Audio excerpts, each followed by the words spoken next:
Hey, alright. So, back with Resident Evil Zero now. Been looking forward to this. I've enjoyed playing this game quite a bit. Although now, this for some reason right now, the game is behaving really weirdly. So like, you know, I have the game on full screen, right? You know, that's what you normally do. For some reason, every time I enter and exit full screen, I tap out of it or anything, it just, both of my screens like go black for a bit. Let me just try. Okay, now it's fixed. I guess it was just the refresh rate that was wrong. I don't know how that happened though, because you know, I kind of haven't changed the settings at all since I last streamed it. I don't know, it's weird. Anyway, so we're still in the lab from that we got to previously. Strange underground lab filled with all the goddamn leeches. And we have Billy and Rebecca split up on different floors. Not unlike last time when I started stream, I do 100% think I know what I'm doing right now. I'm just also in a lot of I also just get in a lot of tough spots in this game right now because ammo and health are scarce for me. Very scarce. That tends to happen a lot when I'm playing these games for the first time, though. I think one of the only like old Resident Evil games where I never had that experience on my first playthrough was like Resident Evil 2. And that's because the original Resident Evil 2 is kind of easy. Like, that game just expects you to mow down zombies with no issue. Right, send something down. I picked up a dial, and I think Rebecca could use that dial.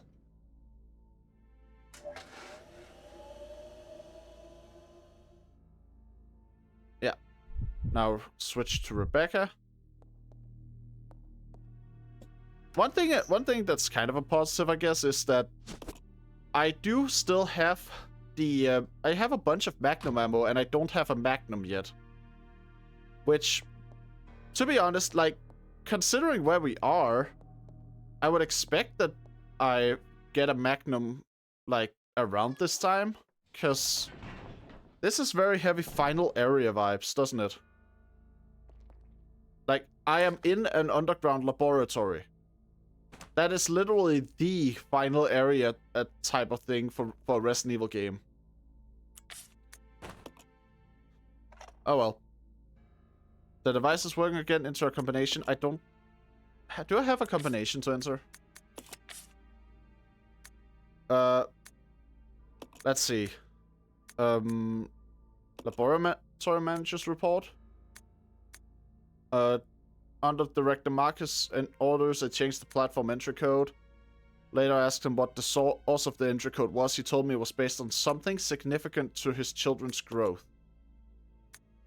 Alright, so leech growth report would be where the key is.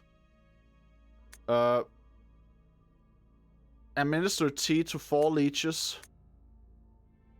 They double their numbers. Lost 2. Have... Alright, so wait. The 4 is red. Double is red. So that's 8. 2 is blue. Half is blue, so that's 1. 8, 1. I guess I'll try it. Enter a combination. Well, 8. Enter the second digit. 1. Oh, wait. Or could it be, could it be that I need to go 4, 8, 2, 1. I didn't click 2. Hey Retro, how you doing?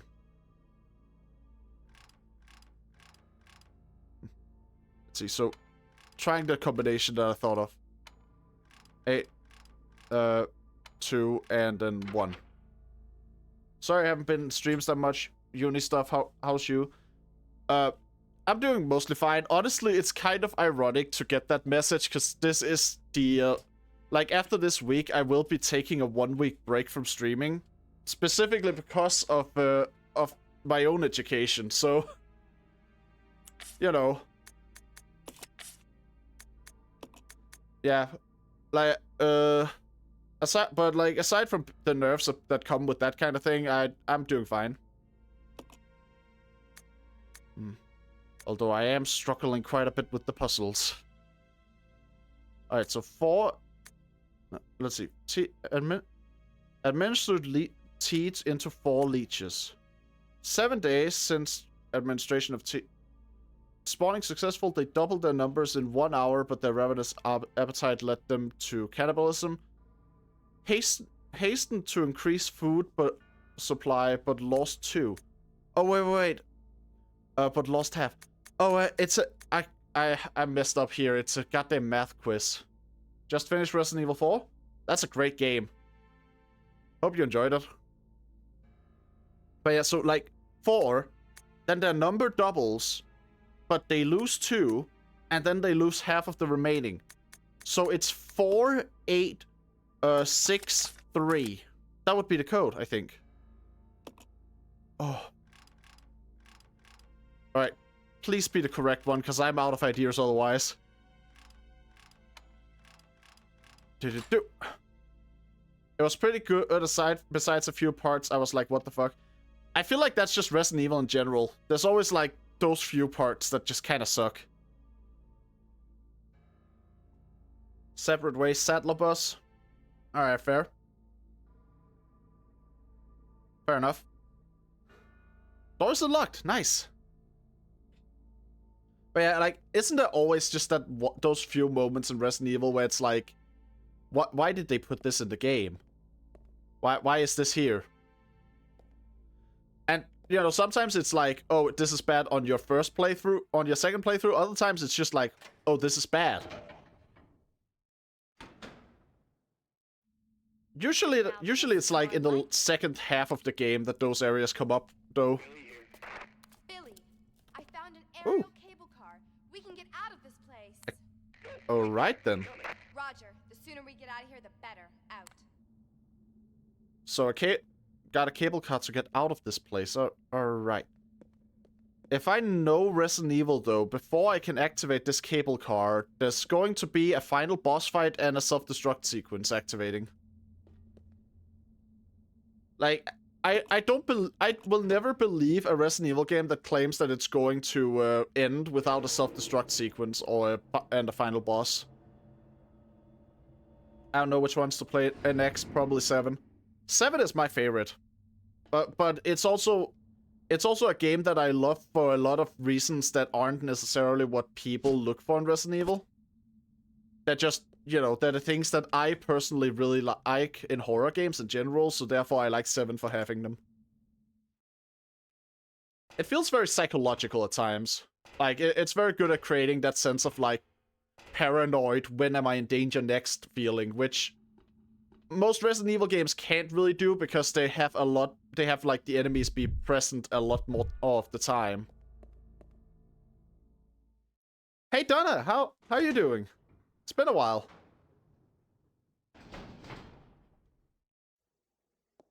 Alright. So I can after all this time I can finally get to I can finally reunite the characters again. Heard that 5 and 6 aren't that good. But maybe they're good though. Resident Evil 5 and Resident Evil 6 are... Okay, 5 I will say. It is a stupid game in a lot of ways. But if you have a friend to play with, it is a blast. Resident Evil 6 has its moments if you're playing co-op, but overall it's kind of messy. You know, it's one of those games where they wanted to do way more than they probably had the time and budget to do. Long time no see? Yeah, actually, sure, it was.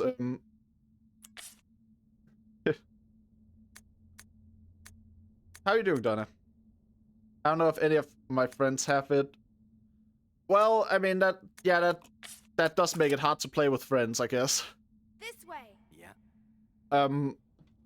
Although, regardless of whether or not your friend, like, if your friends don't have it, it's probably not the best experience, but yeah. Is it only really good co-op then? The thing is, the game is designed around co-op, and if you don't have a co-op partner, you just get stuck with like a really bad AI partner instead. And it's also the way the game is set up very much feels like if you're not playing co-op, you're just kind of gonna have a worse experience, you know? It's not that it could never be fun, it's more just that, like, the game feels very much like it's a co-op game, and if you're playing single player, you can tell that you're not getting the experience they designed it around. Resident Evil 5 is fun. Resident Evil 6, I don't know, I like Leon's campaign, but Chris and Jake's campaign, I don't know about that. Resident Evil 6, I'm like... Okay, I'm gonna be real. I definitely do not hate Resident Evil 6 as much as a lot of people do, and unlike a lot of people, I don't actually think Leon's campaign is the best part of it either. It's just that when Resident Evil 6 is at its worst, it's really bad. When it's at its best, it is pretty fun to play with a friend or something. But when it's at its worst, it's just, ugh. Suffering alone, the bot is there to only to rest you half the times. Yeah, also, like, the fact is that the games, both 5 and 6, honestly, are set up a lot around the way that you can strategize with a co-op partner. And, you know, you kind of lose that part of it if you're playing alone. You can't really strategize like that.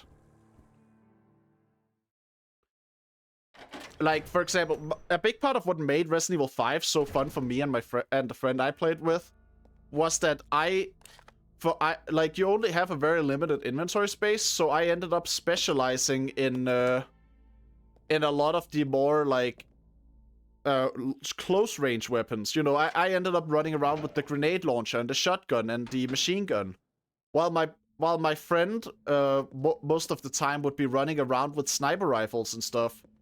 So we ended up with this dynamic of, like, I stay close to get the enemy's attention while my friend just take them out from a distance. Isn't it more action than scary? You have like 9 slots to get. You have 9 slots, I think. Oh yeah, it's 9 slots each player. That is correct. But yeah, Resident Evil 5 and 6 are both way more action focused than horror focused. I will say, Resident Evil 5 specifically has one moment where if you are a long-term Resident Evil fan, specifically one who has played a lot of Resident Evil 2, for example, you will probably be terrified for a bit, just by the implications of some documents you find and what they mean for, like, the things that are coming next. But it's overall, like, they are doubling down on the action from Resident Evil 4. Next time they're on set, I'll get them. I mean, like, I personally do think they're absolutely worth a try. They're just not exactly what I would consider to be, like, the peak of the series or anything. You know? That looked like a place to insert that thing. Alright, it is. I just wasn't positioned correctly. Alright. Feel like the beginning of 5 is scary, the rest of is pure action. That is a good point, yeah. 5 is a lot like 4 in the beginning, like, it feels like very similar in the atmosphere, but then the action comes into full force. What is the peak, you would say? I would say the peak of the series, like, okay, there are actually 3 places where I would place the peak of the series. Because first we have, you know, the peak that is my personal favorite, which is Resident Evil 7.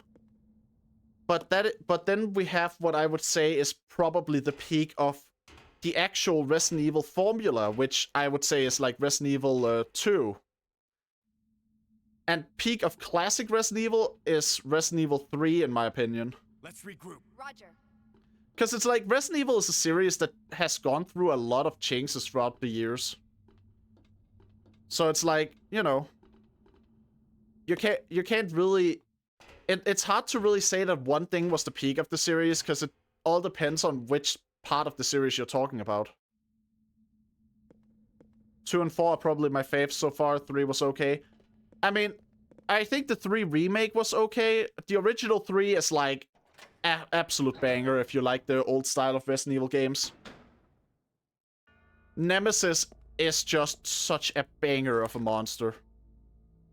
Like, I just love that goddamn monster. Played the remakes. Okay, that makes sense, yeah. And I will say, Resident Evil 2 Remake is probably the best adaptation of the old Resident Evil formula into new Resident Evil. If that makes sense. Like, I don't think you can get more of a perfect mix between old and new Resident Evil than Resident Evil 2 Remake. I do think that probably the best of the classic games, in my opinion, is again Resident Evil. I think Resident Evil 3 probably, yeah. Although it's a close tie, because Resident Evil 1's remake is amazing. Like, the only reason I'm putting 3 ahead of the remake of 1 is because I think 3 just nails it in so many areas with Nemesis. Seriously, like, if you want a good Nemesis, go play Resident Evil 3 original. Wasn't Nemesis changed in the remake? He absolutely was. Aside from the design differences, remake Nemesis is also just a very different beast in terms of how he operates. Because original Nemesis, he would just appear and start hunting you down, and like even follow you through doors and stuff like that, which was unheard of back then. It made him very unique in a lot of ways. And also, a big part of what made him unique among monsters was the fact that he is a monster intelligent enough to use weapons and all that. Resident Evil 3 Remake, they kind of toned down on the more free-roaming, you know, like, he hunts you places, things. Isn't he more scripted in the remake? It's like, his appearances were always scripted, but the remake made it so he barely had any of the appearances where he chases you freely after he shows up. Instead, most of his segments where he chases you are like a linear corridor and stuff like that. And the ones that aren't are just him showing up and then going after you. Or in like, I don't know, dog form or whatever. Oh, wait. I already have the thing I'm missing here. But yeah, the dog form is like so weird. Like, I wasn't scared of him than Mr. X because he would just appear out of nowhere. You wanna know the funny thing? Original Mr. X was actually a lot like remake Nemesis. And vice versa. Because in the original Resident Evil 2, Mr. X was a thing where he would just show up at the same place every time, and he would stop chasing you when you left that room. And the original Nemesis was like, yeah, he would always show up at the same places if you went through the game the same way, but he could chase you past the rooms, and like, you actually had to work for it if you wanted to shake him off. My personal favorite story I got from that is just a time where I had been chased by him for several rooms, and then after I entered the safe room, I was like, okay, I got some time now. I escaped him, so I rearranged my inventory. I kept track of everything like I should, and then I exited the room, and he was right there and running straight towards me. Oh, fuck, monkeys! Not again! Shit! What the hell? Billy! No! Well, that's not good. And what are we seeing here? What are we seeing here? Oh. Oh fuck! Leech guy! Run away from him.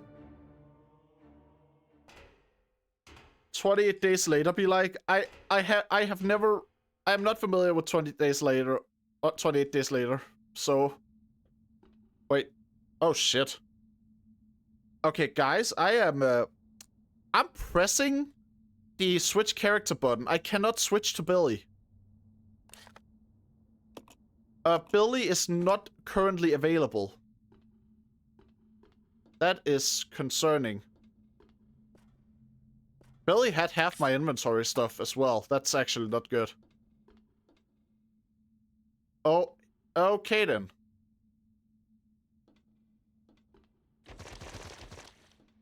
So the Lich monster went up here to just to disable the train platform. Huh.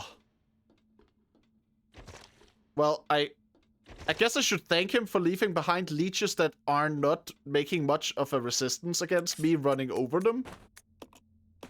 But, wow. I don't know how I feel about fixed camera. Honestly, fixed cameras are... I get not liking them. I can understand that entirely. It's not everyone's cup of tea. I got used to them. And once I got used to them, I started to appreciate a lot of stuff about them. I still feel like... I still feel like there are issues with fixed cameras, but I don't think they're bad. Alright. I activated the car thing now. Okay, good. But yeah, fixed cameras. I do like fixed cameras quite a bit. My preferred perspective for horror games is like first person, but I like fixed cameras just fine. Especially when the game actually does something interesting with them, because you would not believe the amount of atmosphere you can get out of the right camera angle sometimes. Like, the way that the camera angles can kind of control what you are and aren't seeing, it really works in the game's favor when it's used well.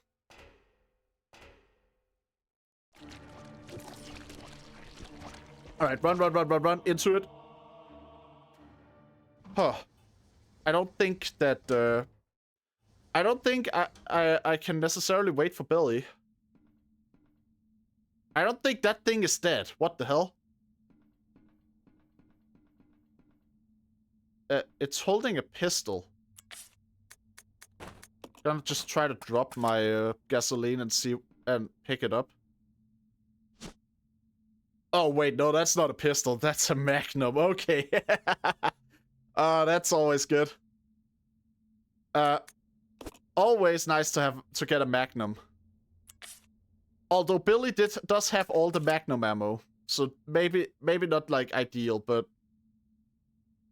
start the cable car. Am I just abandoning Billy?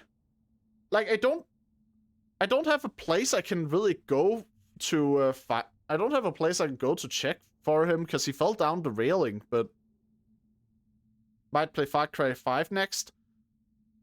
I have not played Far Cry 5 actually. I don't know, the Far Cry games never grabbed me after 3 again. And it doesn't help that a lot of the stuff that the Far Cry games do are just kind of standard now, so, you know. Alright. Trying to get the cable car moving. Let's hope it works out. You started Far Cry 5 and forgot. I relate to that way too much. I have so many instances where I've started a game and then, like, I've played a bit into it and then I just stopped playing it and forgot about it for, like, forever. Fully played Far Cry 3, pretty dope. Far Cry 3 was great. It was my first open world game, so, you know. kind of special in my heart. But Far Cry 3 was really good. Alright. Gonna leave this here for now. And bring one of the green herbs. I don't want to bring both. I want to have some inventory space.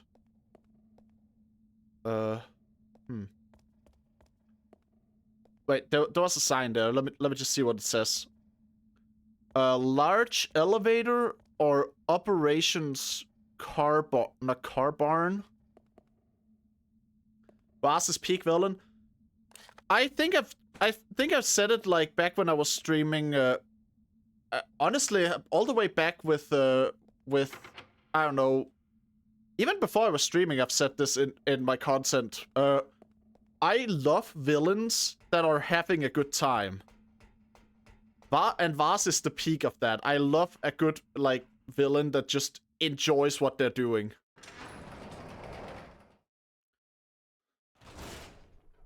That's also a big part of why, despite hating Dr. Traeger's section in Outlast 1, Dr. Traeger himself was probably my favorite villain in the game. This place feels very ominously empty. He's trolling and meaning the whole game. Yeah, like, honestly, as overplayed as this kind of comparison is, Vaz is the Joker. Vaz is just like the Joker. He's just there for a good time, man. And his idea of a good time is everyone else having a bad time. There's an elevator down and a door. But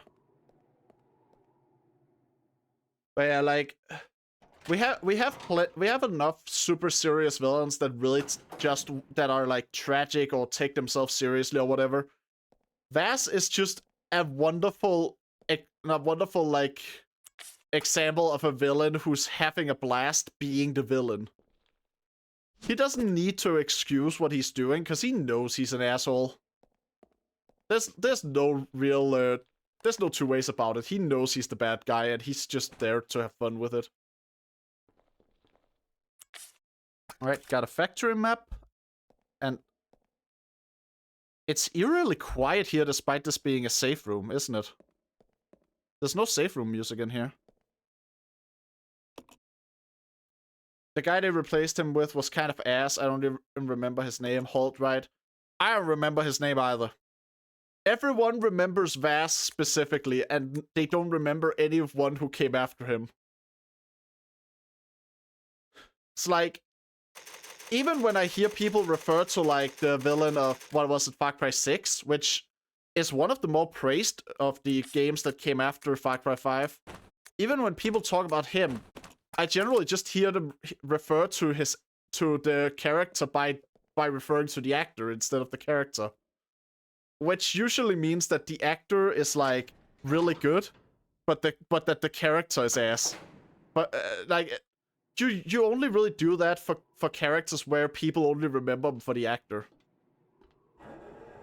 Nah, I mean, when he gets killed off, then there's a new villain for Last Third. Yeah, I don't remember that guy. I don't remember him. I remember that he exists, but, like, the thing is, Vaz, we got characterization for the whole time. The final villain, we just got told that he was worse with Vaz. We didn't get told anything else about him. And we didn't learn much about him.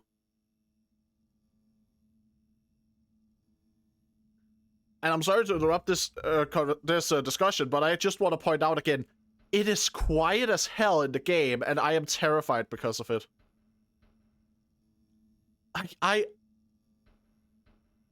Old Resident Evil games don't usually go quiet for this long. This is actually kind of unnerving. And last time I saw it... Wait, actually I just realized. Wait. This... Am I in Nest? This seems a lot like the lab from the end of the original Resident Evil 2. Because I distinctly remember walking into a room that was laid out like this. Walking over here, where there were computers. And then I remember looking at a security camera and seeing Mr. X approaching. Like that was that's a thing that I distinctly remember from Resident Evil 2's the original. Oh. Well, there's no Mr. X, but there is a Tyrant. A very... Okay, so the first Tyrant didn't exactly look that clean or anything, but that one looks even messier than the Tyrant from the first game. Ha. Oh, fuck. Okay, okay, we got hunters now.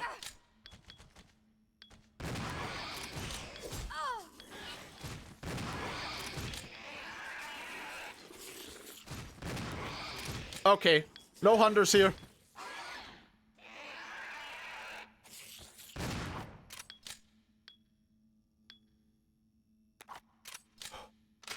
There we go. You know it's a banger game when it has banger transitions.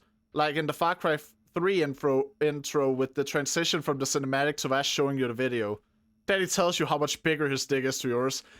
I genuinely love the fact that like the intro to Far Cry 3 just turns out to be Vash showing you how good of a time you had before he caught you. That is such a like cool way of characterizing him as just an absolute asshole. Love that. Vash is a dick, and I wouldn't want it any other way. Anyway, took a bit of damage there. I think it's worthwhile to use the herb just because injured, but...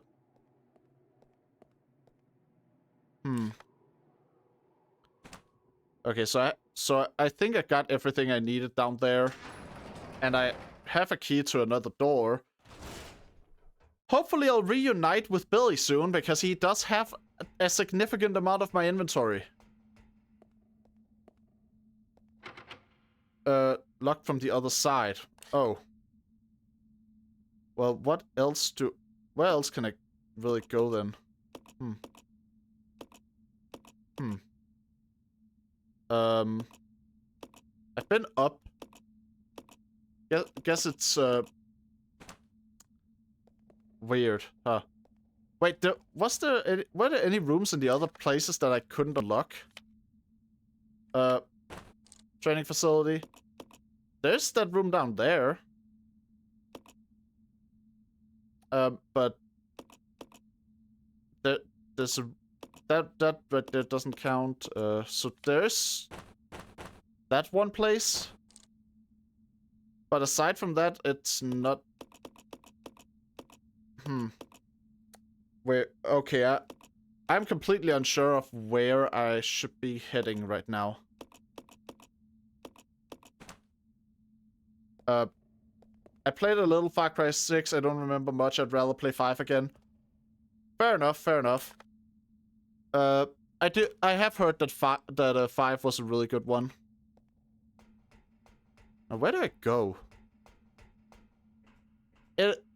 Okay, genuinely feels weird, especially because I don't have Billy. Where the hell do I go? Okay, you gotta double check the key here. So, tag reach U,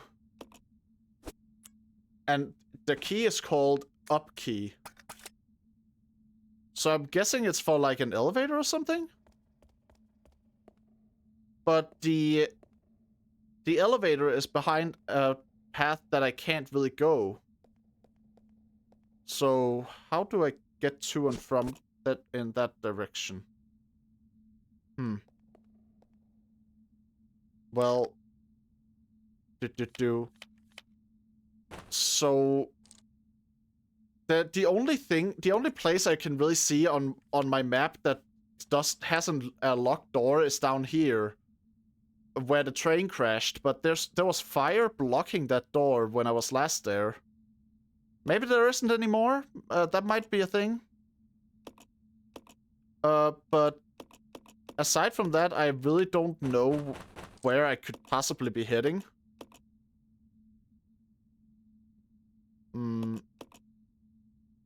Yeah, there really doesn't seem to be a lot of options here. At least you remember the villain's name in 5, Joseph Seed. He seemed like vast, but not as funny. I mean, honestly, I think it's better overall that they don't try to make every villain as funny as Vask, because, let's be honest, that's just not how it tends to work. Most of the time you make a villain, and you try, like, if you're trying to just make a villain that imitates one you already have, then everyone's just gonna see it as like the lesser version of the one you had before. It's not that good of an idea, really, to be constantly pursuing a villain you've already made once instead of making a new one. Now, where the hell could I be heading? Could get Outlast, but don't know if it's worth XT in. I'll say, like, wait for sale with Outlast 1. I think Outlast 1 is worth playing if you wait for a sale, although on that front I will absolutely tell you, do not stop at Outlast 1's base game, play the DLC, because if you're like me, Outlast 1 will leave you kind of unsatisfied, but the DLC will fix all the issues you had with it. And the DLC is like pretty good. Honestly, the DLC is the best part of the entire game.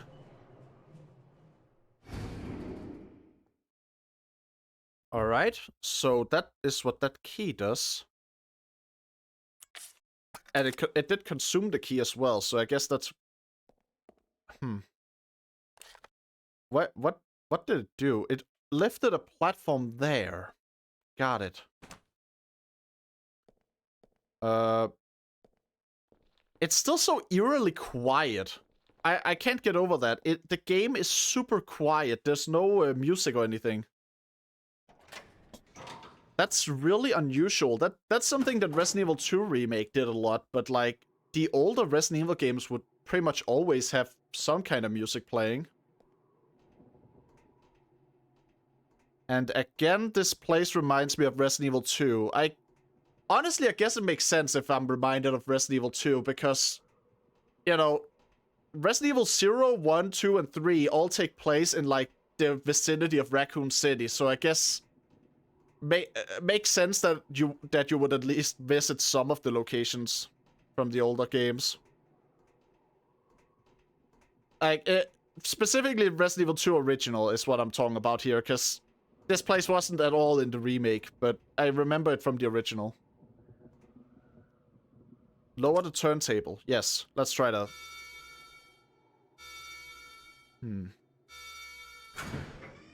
Alright.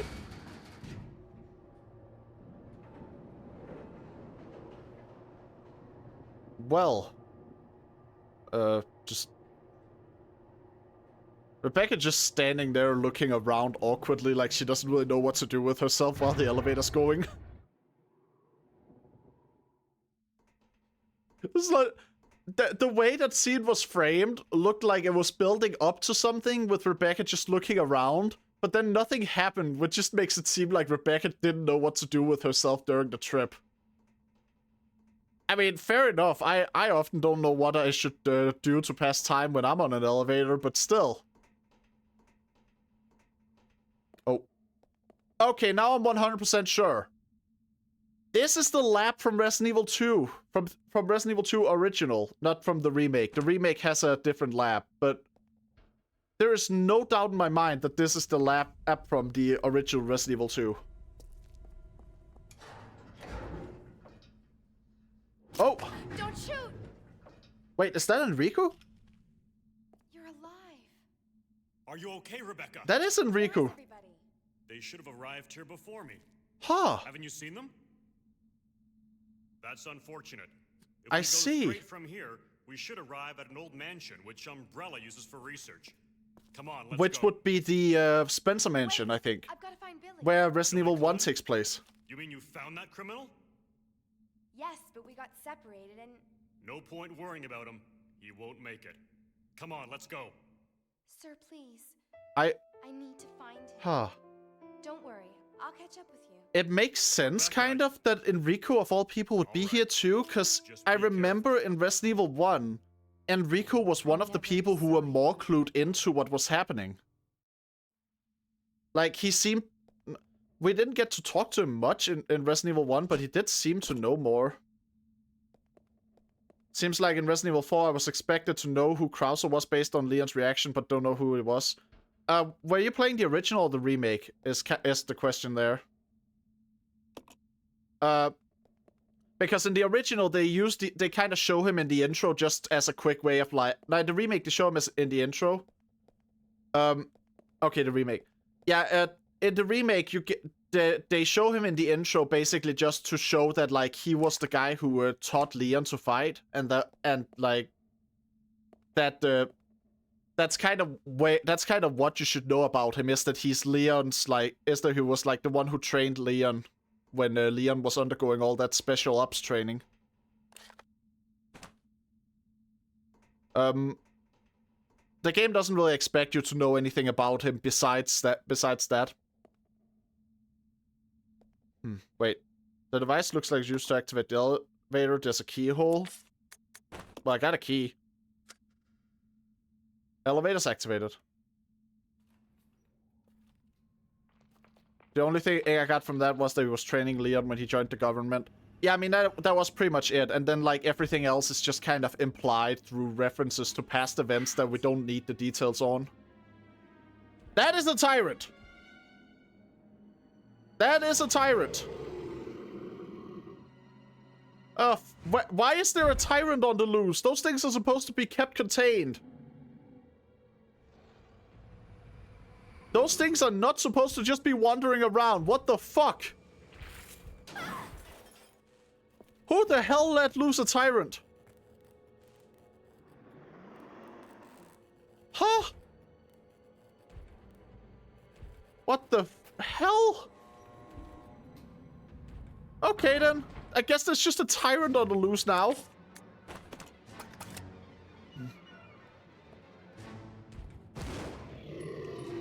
Alright. Gotta keep moving. Oh, fuck. Oh god, it's just like in the first one where he can just ragdoll you. Shit.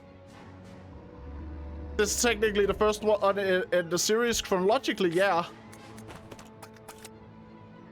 Oh fuck. Oh shit. Shit! Why is there a tyrant here of all places?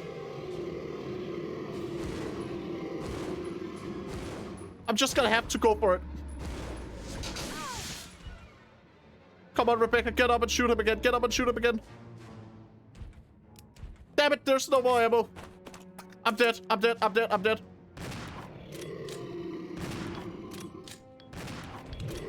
No, he went down, he went down. Oh. Okay, okay. Proto-tyrant. The achievement called him a proto-tyrant. What the hell? Who just let out a tyrant? What the fuck? Who just opened the goddamn, like, tyrant containment bay or whatever? The tyrants were not finished at this point. Who just let one out? Huh. God damn. Oh yeah, Retro, since you haven't played the original, just a heads up. That thing is basically an earlier version of Mr. X. Like, that is the same type of creature. And I have a lot of questions, because I distinctly remember that in Resident Evil 1, the tyrants were not fully finished yet. So why was there a tyrant loose here? Like, Umbrella is for all the issues with Umbrella, they tend to be pretty cautious about the security measures. Like, in Resident Evil 2 original, I believe. Oh fuck! Oh, oh, oh. Whoa, okay, okay. No, fuck, I'm dead. I'm dead, I'm dead, I'm dead, I'm dead. Shit. Alright, alright. No. Stay down. That was mean. That was mean of them. Holy shit. Is Nemesis a tyrant? Kind of. Nemesis is a tyrant, but implanted with some extra stuff that allows him to retain his intelligence.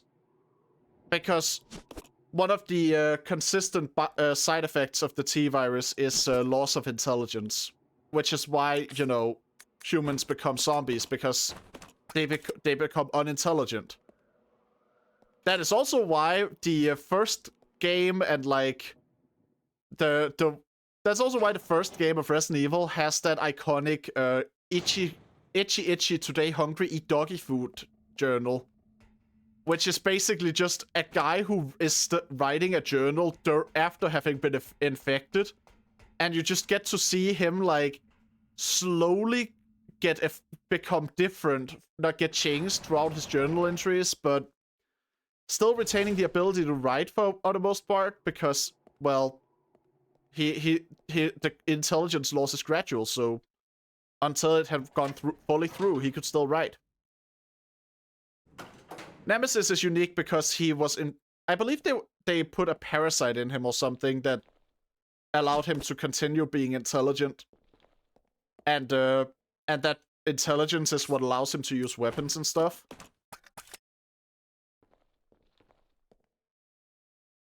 Honestly, in the original, the parasite also kind of had a neat thing going where it would overcompensate for any damage he took. By like, so like, you know, in the remake he kind of gets that dog form. In the original, it's like he gets an injured form, and where like more and more tendrils are replacing his limbs that he's losing. And then finally he gets a form where it's just like, it's clearly trying to recreate his original body, but it's failing hard.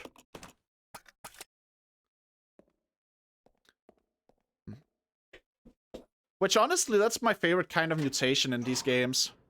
You know, Resident Evil games do tend to have a lot of monsters mutate. I like the ones where the mutations basically seem like the monster is trying to regenerate from the damage, but are like overcompensating and ruining their body in the process. I like those the most.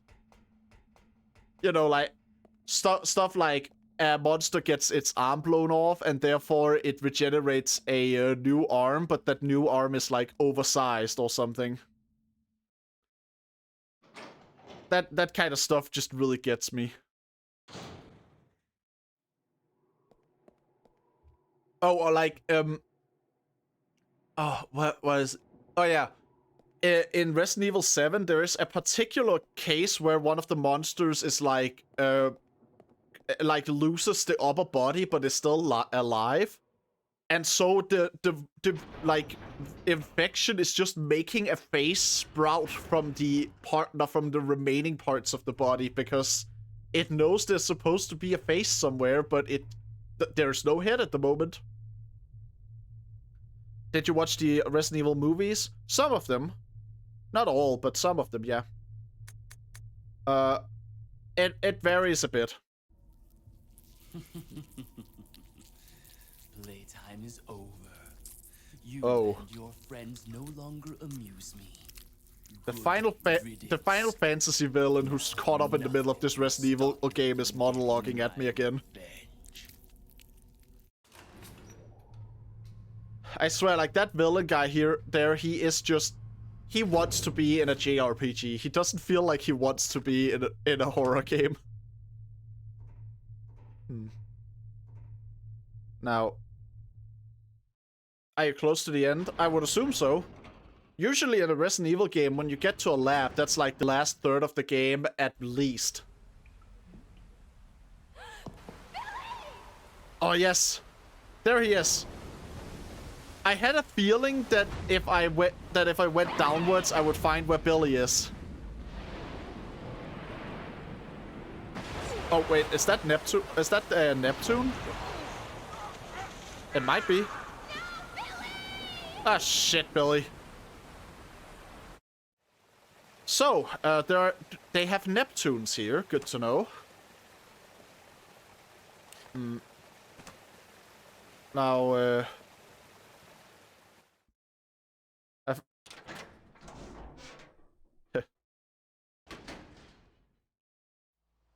no, Billy. Billy will be fine. Billy will be fine. I'm sure of it. Like, Billy is a very capable guy. You know, he has that... Billy is one of those characters where the game considers their personal ability to be they are physically tough and strong. And if the games are like, this character's thing is that they're tough and strong, then they're not dying that quickly. What?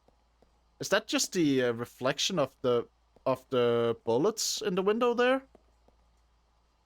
I think it might just be... Huh.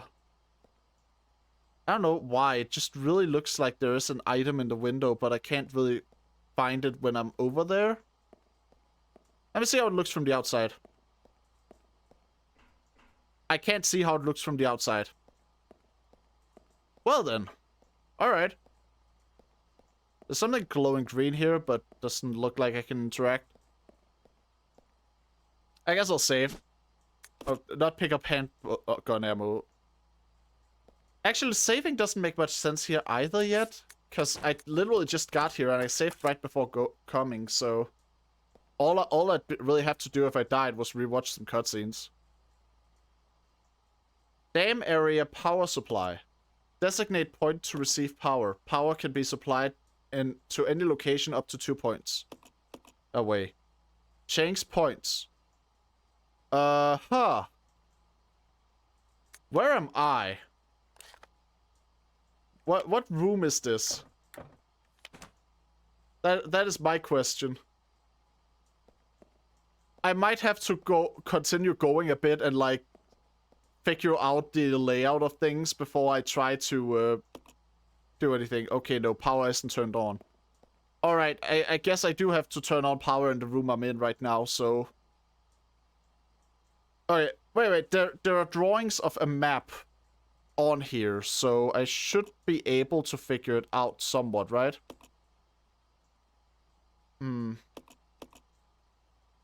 Let's see. If I assume that's where I started, maybe? It doesn't really help that the text on those little plaques is so small, I can't fully read it.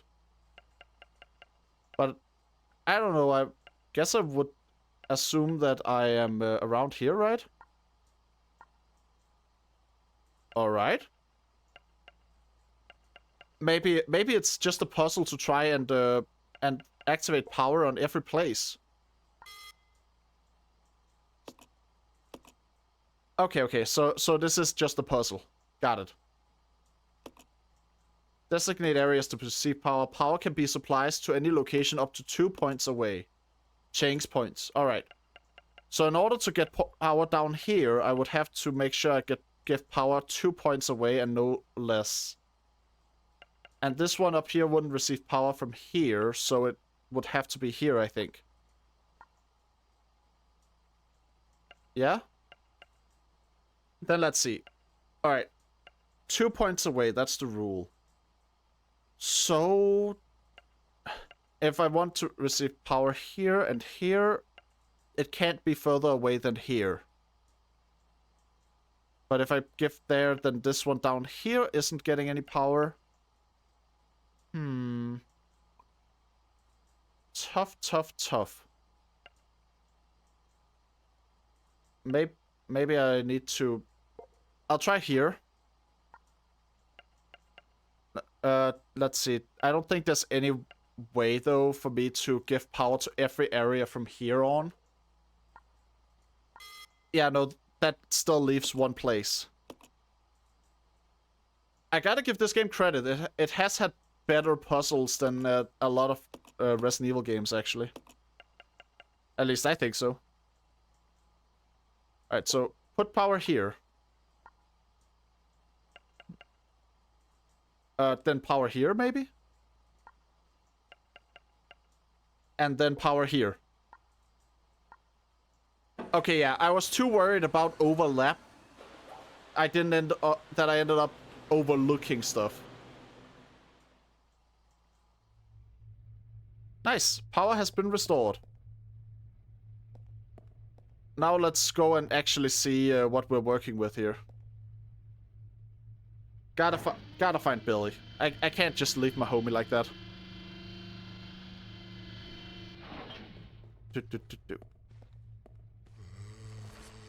I only have magnum bullets. And I have no real way around, so... I guess that's what we're doing.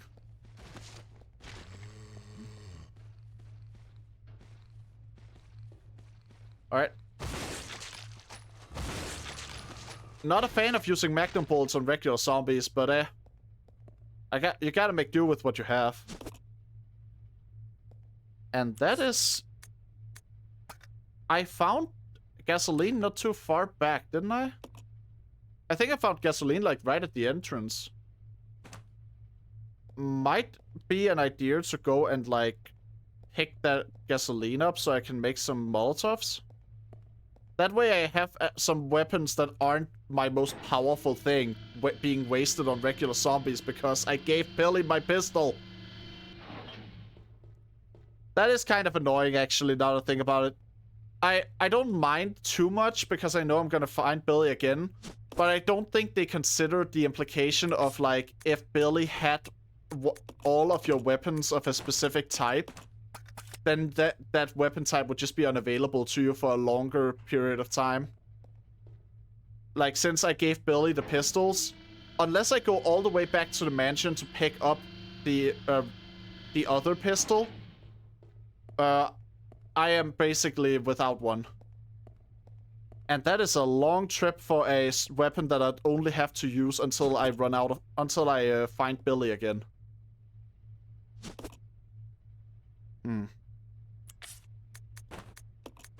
I mean, it might actually be worth doing, but I don't think it's fun to backtrack for like forever just to get a weapon that's like barely gonna see any use, because the moment I get Billy again, it's not getting used anymore. Alright. Get off me, you damn leech!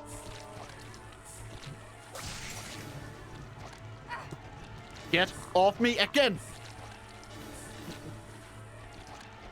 I missed one of my Molotovs. Unfortunately, I'm gonna have to do this.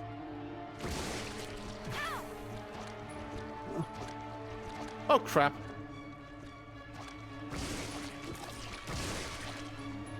Are you kidding me?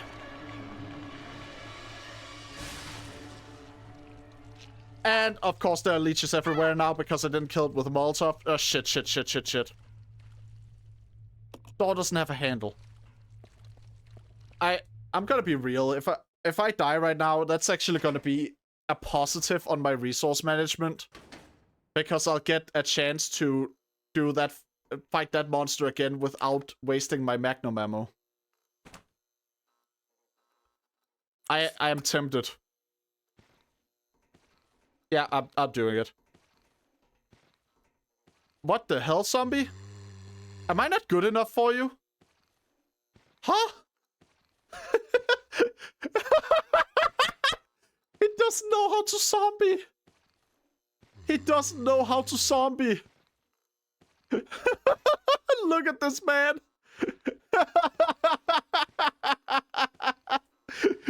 Holy shit. Can I go about my business with him, or is he like going to just suddenly remember how to grapple? Okay, now he did it. All right. Yeah, okay. Holy shit, though.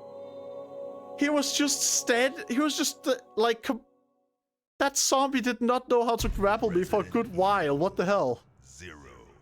The intelligence thing I was talking about was right. Apparently so, yeah. Apparently the intelligence was really lowered. It was lower than zombie level. Yeah, I guess if I remember correctly, and this is like actual Resident Evil lore, there are different levels of compatibility with the T-virus depending on the person. So, it is entirely like reasonable for there to be zombies out there that just like are way dumber than the average zombie. Like it's entirely possible. It's just that zombie was not on the lucky end of the intelligence scale. It like I have experienced times in the Resident Evil game where a zombie wasn't really, you know, grappling me or anything. But those times it was usually because it was like, you know, Resident Evil 2 zombies that purposefully occasionally walk in the wrong direction because that's how they're programmed. I have never had it happen because a zombie just goddamn didn't feel like it, I guess. I haven't experienced it before that a zombie just didn't feel like trying to eat me. That's a new one. Alright. Well, back down we go.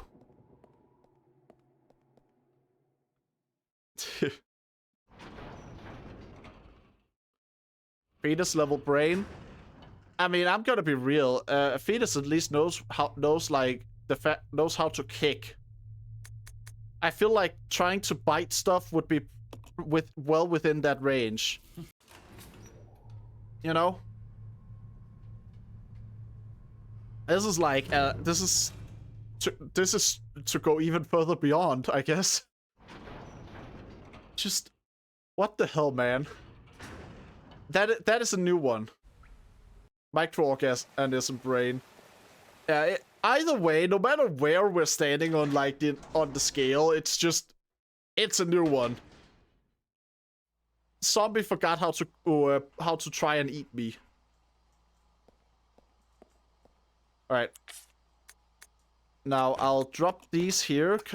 I'll drop some stuff here because I'm like, once I get Billy back, I will want to pick this stuff up for Billy, but until I get Billy back, it's not really gonna be of much use. The gasoline will, however. So, I should head back in here.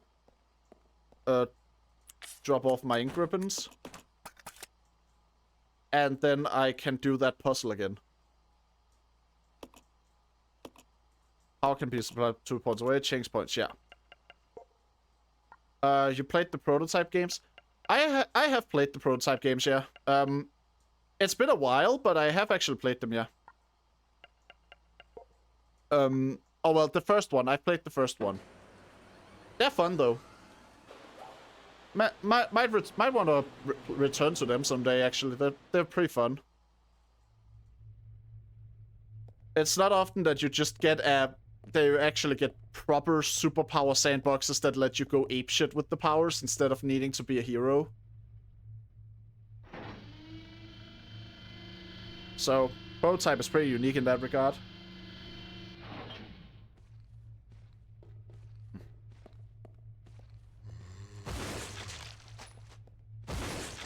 Alright. Not even gonna hesitate, because I know this is necessary for me. I'm gonna have to return through this place again, so I might as well just wipe out everything.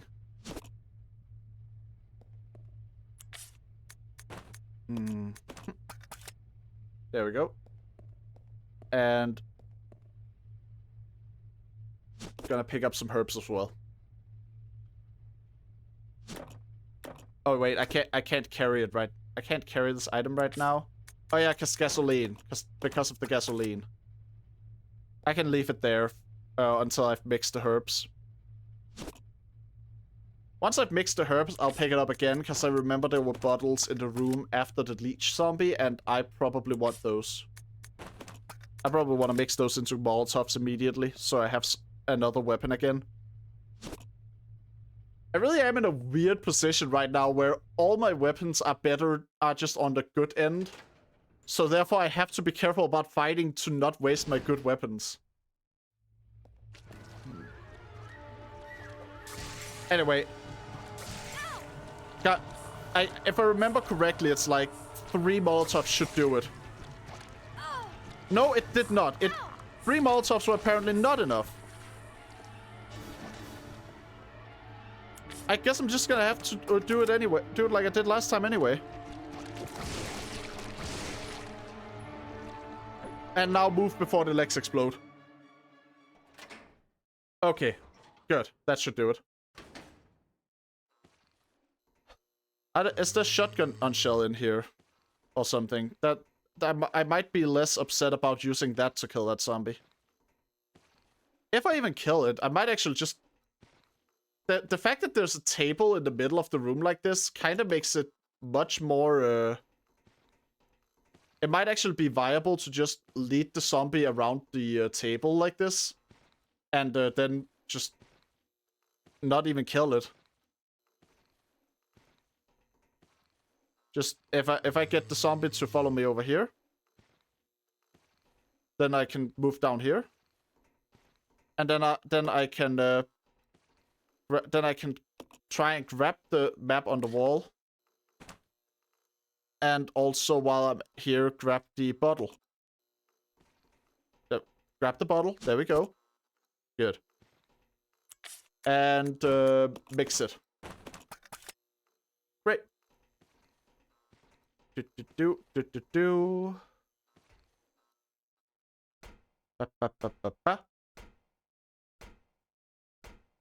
Please don't be more leeches down here. I don't want more leech zombies. I've had enough for a lifetime. Wait, there was something glowing. There's something glowing up there. A key card or something, I think. Might have to get Billy or something, so I can like have one character stand on the like thingy while the other person mans the truck to lift the thingy, so you can reach the key card. That's probably what they're going for there. It's my best guess anyway. Okay. Dropping the shotguns briefly so I can pick this up and mix it. Because I need help. I desperately, desperately need help. Like... Or just healing items at least. I don't necessarily have to use them right away, but I need the healing items. When I get Billy back, he's also gonna be injured. It's not something where I can just, you know, ignore the ability to get healing.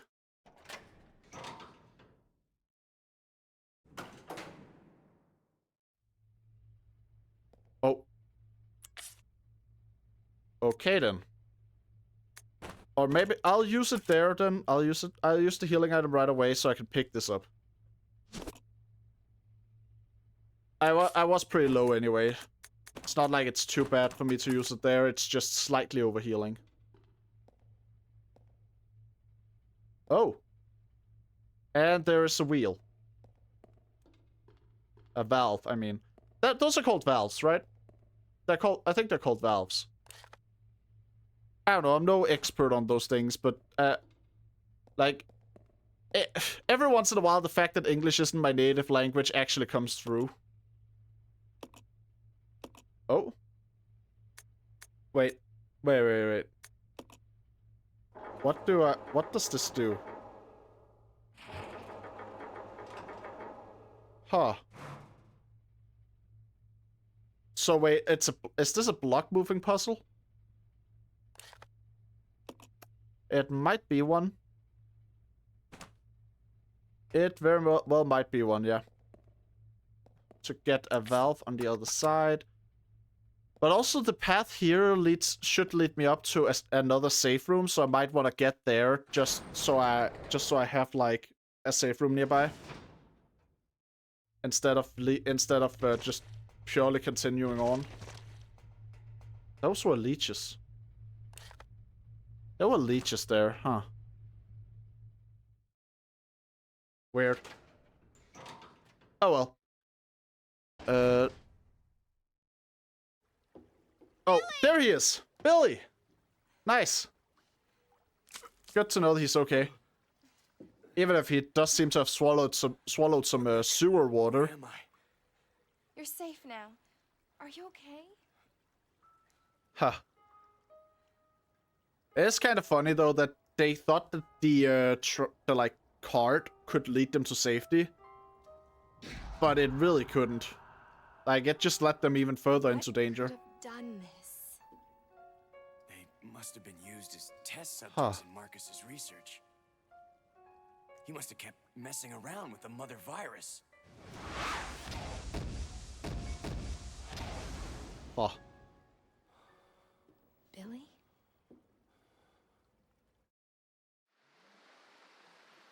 Well, I mean, some of the documents did mention using humans as test subjects, but I guess I can kind of understand it not setting fully in for the characters, even if it's mentioned in a document.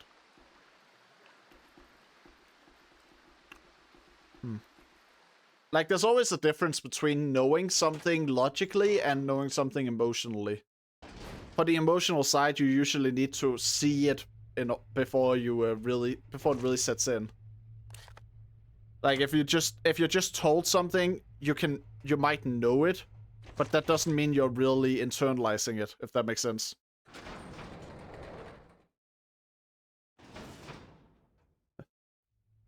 The uni Wi-Fi crashed out on me even though I have full bar. Well, I mean, I've heard weirder things with school Wi-Fis. Like, I'm gonna be honest. I don't trust the Wi-Fi of any school. I don't trust the Wi-Fi of any like school, including a university. They tend to just kind of be messy to work with, and I generally don't want to work with them more than I have to. Did you say you played the prototype games? I did, yeah. I played the first one. I'll go alone. Roger. I haven't really played the prototype 2 ever. But I liked the first one just fine. It was pretty fun. Like, you know, just some good old-fashioned like, I want to say superhero, because honestly you're kind of a villain more than anything. But yeah, they're pretty dope. Ultimate power fantasy. Yeah, it's pretty much what they are. I honestly think that the most interesting part of it is just the fact that you can, like, you know, snatch bodies, basically. That does make for a fun mechanic, where you just turn into other people to just accomplish whatever you're trying to accomplish. Now, let's see here. Alright, push this over. And if I then have Billy stand up here on these, maybe I can use Rebecca to control the water and the flowy thing. Alright. Rotate at the device left or right? I think left, right? Yeah, this would be a left rotation. Okay. And, wait, there's not really much of a way for me to push those boxes from where things are standing, unless... Wait. Unless... Billy can still push the box at the end here, and I only need one person who can go over to the other side. So if Billy is standing on top of the box and I fill the water in, wouldn't that just get him across? Let's see. It's too dangerous to do that now. Okay, no, so that's not the case. Got it. Huh. Now how do I do that? How do I handle this one? I think I'm gonna have to reset the room. Second one is also good, but some abilities from the first game got cut out, but the world is better. Interesting. Well, I might have to pick it up sometime. Like, try and see that as well.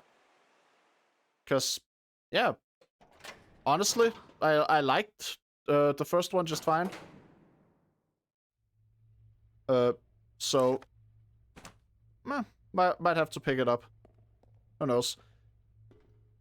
Right now, I got a plenty long list of games on my like to play list, I guess you could call it. Right now, I already have a bunch of games where I'm just like, yeah, I want to play that at some point, and I want to play that at some point. So it's always hard for me to say for sure that I should actually add more to the list. Yeah, got a lot to play too. I feel like it's just common to have way more games than you're probably ever gonna play at this point. Like, it's not this. It probably shouldn't be, but I feel like it is. What's on top of your playing list? Well, hard to say. I guess Cyberpunk 2077 is up there at least. I own the game. I've just never played it. I kind of figured that maybe when I do play it, I should stream it, but I didn't want to start a super long game right now. Not when I'm already playing Darkest Dungeon. Because I already have a long game called Darkest Dungeon that I play constantly that I play like weekly on stream. Adding another super long game would just feel weird.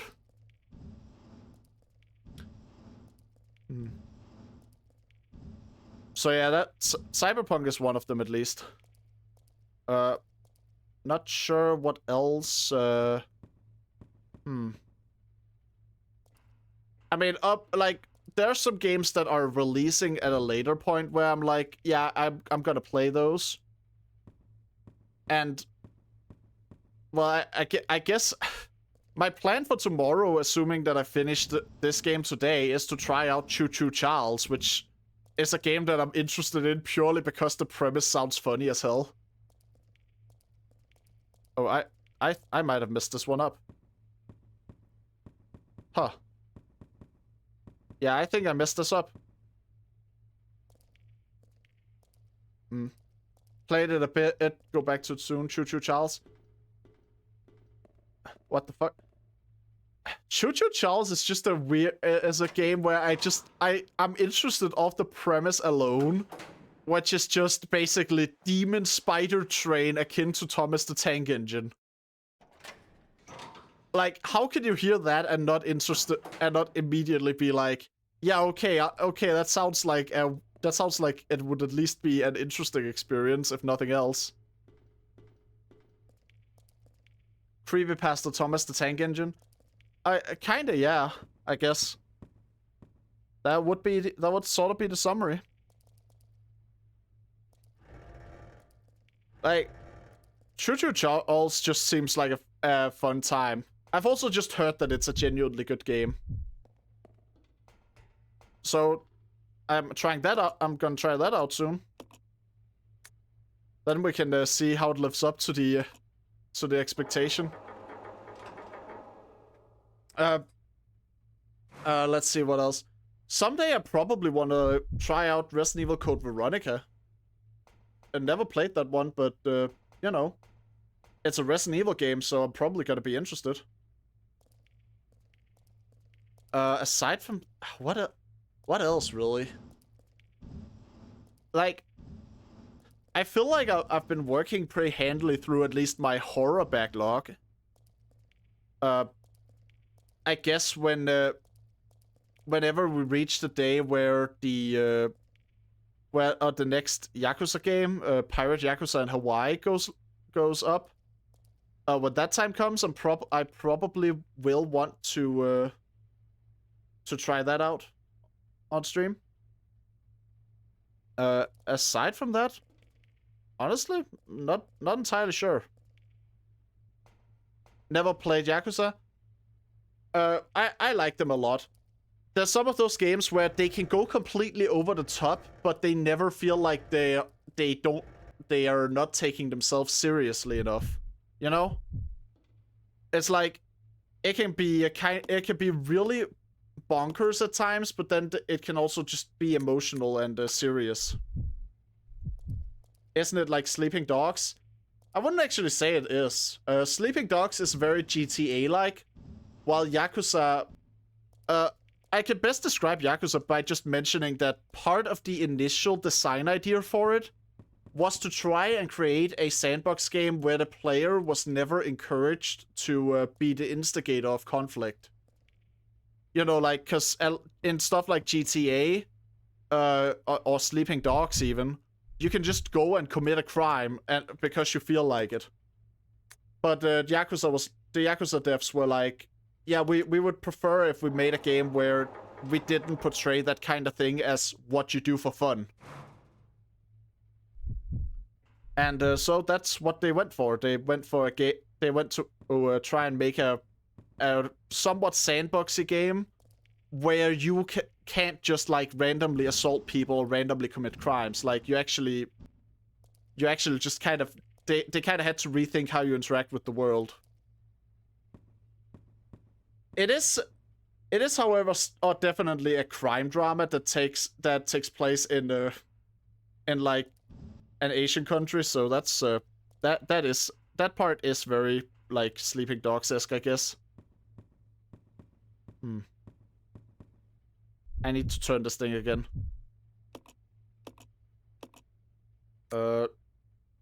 Rotate left. Oh, well, what about what?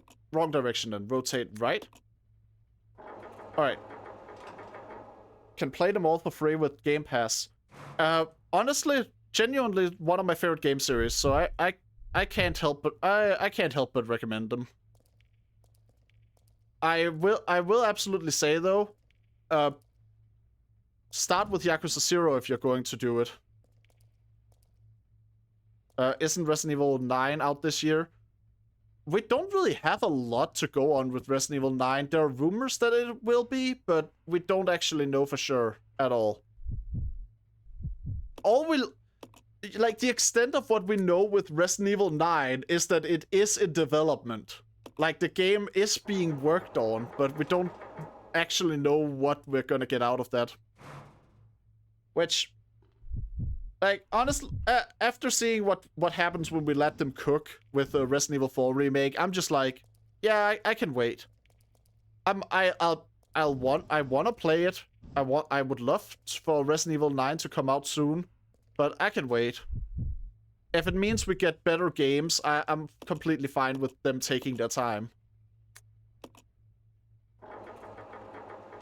Alright, now turn that thing, switch to Billy, and I think I've solved the block puzzle. I just gotta push this one into place and I should be good. But like at the end of February we're getting Like a Dragon Pirate Yakuza in Hawaii, which is a spin-off to the series that focuses on my favorite character. So, you know, I'm just looking forward to that. Aside from that, I don't know. I don't know if this is, I don't know if I'd say this is on my list because I have beaten it before, but I probably want to try and just stream Dark Souls someday. That could be fun. Although I do risk I do run the risk of having the RT game experience where a bunch of people are just showing up to it as like weird characters. Like if I do that after, like if I've grown and I then do that, I do risk that kind of thing, which is funny but would also make it a very bizarre playthrough.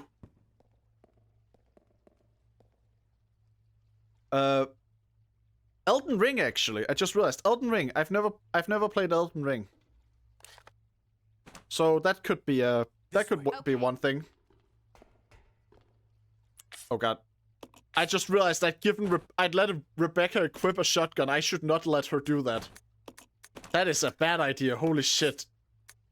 Never let the AI partner carry your strong weapons unless you're like going into like a big fight or whatever.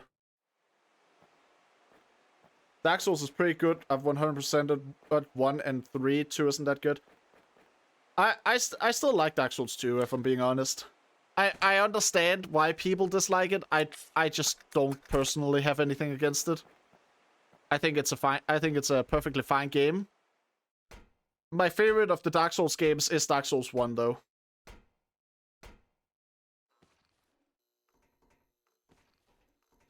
This guy's still there. Hey, fella.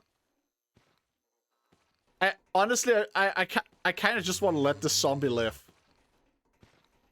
Like, just come on, Rebecca. We're not harming that guy. He's not hurting anyone. He just gets to stay. He's just vibing. I got Billy back? Yeah, I did. I needed him back before I could do that block puzzle. Wait. There's another safe room this direction that I can probably access using the valve I just got. Yeah, alright. Alright, I got it. I got it. Please don't have anything immediately happen when I open this, because I want to go back and pick up my stuff at the other safe room first. Good. Yeah. I would like to have all my stuff with me when I proceed. Oh yeah, wait. I just remembered. Whenever it comes out, one game that's absolutely gonna be on my streaming list is like Deltarune's next chapters. I love Deltarune. Just happy that key items don't take up inventory space in Resident Evil 4. I can get preferring that, but personally I actually really like key items taking inventory space. I think it works better in 4 that they don't, but that's because 4 is action horror, so the inventory space shouldn't bog down the pace of the game, you know? In Resident Evil, in like the classic Resident Evil games, they're survival horror rather than action horror, and as a result, inventory management is like a massive component. So I think it works really well to have key items take up space. Mainly excited for new Doom and new Mafia. Oh, new Doom, absolutely looking forward to that. I love Doom. And from what I've heard, they're gonna not have a multiplayer in the next one, which some people might be upset about that. But I personally feel like the multiplayer was never the fun part of. That was never like the part that I or most other people were there for. So therefore, it's just like not really much of a reason to get upset about it lacking. Barely played the multiplayer. Neither did I. Neither did most people. And I just think of it like. I'll check it out. Okay. Yeah. I mostly just think of it like by not having the multiplayer, they have more resources they can spend on the like the single player. And that's honestly just ideal for me. I am mostly a single player guy. I like some multiplayer games, but if I'm playing Doom, it's for the single player. I'd rather have they spend a bunch of resources there.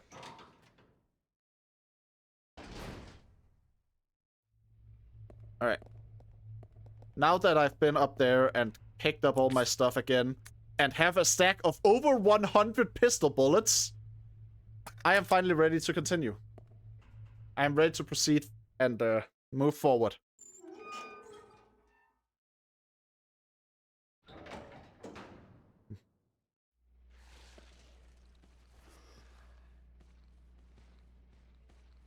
Alright.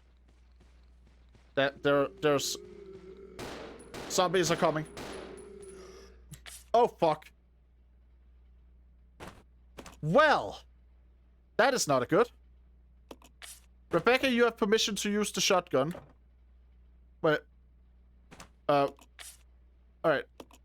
Gotta switch to Rebecca to shake her out. And apparently gonna have to save Billy immediately after.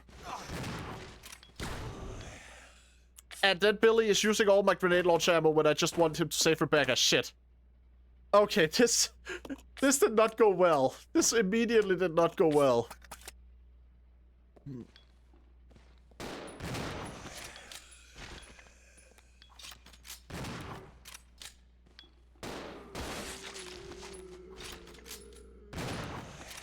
Okay, Rebecca is also overusing the shotgun now. I don't think I want her to do it that much.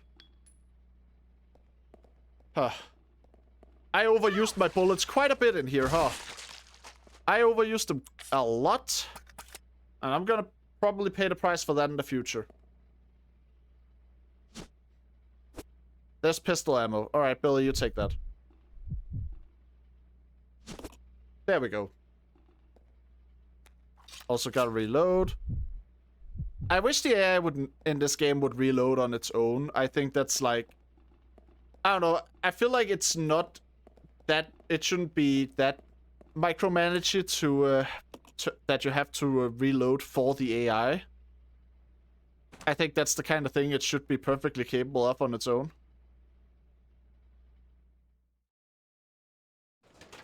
Oh well.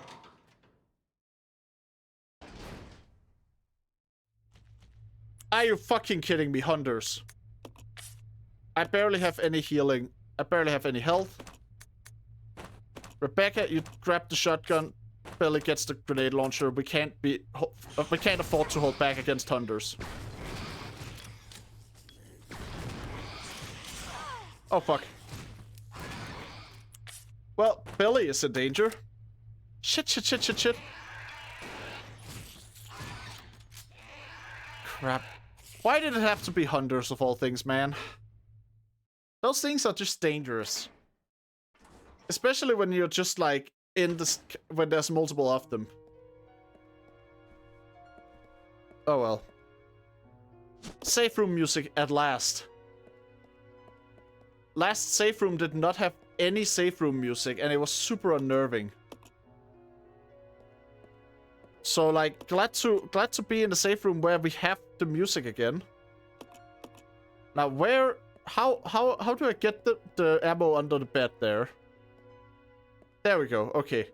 It was just about finding the right angle. And now I at least have ammo in the grenade launcher again. Oh. That model is actually that is a pretty disturbing looking corpse, huh? Cool. Record data? Yeah, probably a good idea. Considering I almost died already, I don't feel like I want to continue on without saving. Like, worst case scenario, if this ends up feeling impossible, I always have the option of reloading an earlier save, even if I don't like doing that. But at the very least, I do feel like I should remember to save when I have the chance. Oh, and also... Also... There's healing. Healing items. Alright. Actually getting to not be entirely near death yet. There's some herbs too. I can have Rebecca mix those and make a nice little healing mix. It really feels like I'm like close to the end of it all. Even the map is like, you know, the maps for the individual areas haven't been super huge, but the map here, what's left seems to just be stairs leading down and then a hallway leading to an elevator room. That's not really that much to play through. So, I don't know. I probably don't have that much left to play. Alright, Belly, there's a note there. Please look at the piece of document. There we go. About battery fluid? Huh? Okay. Battery fluid. The fluid used in batteries is a diluted solution of mixed water and sulfuric acid.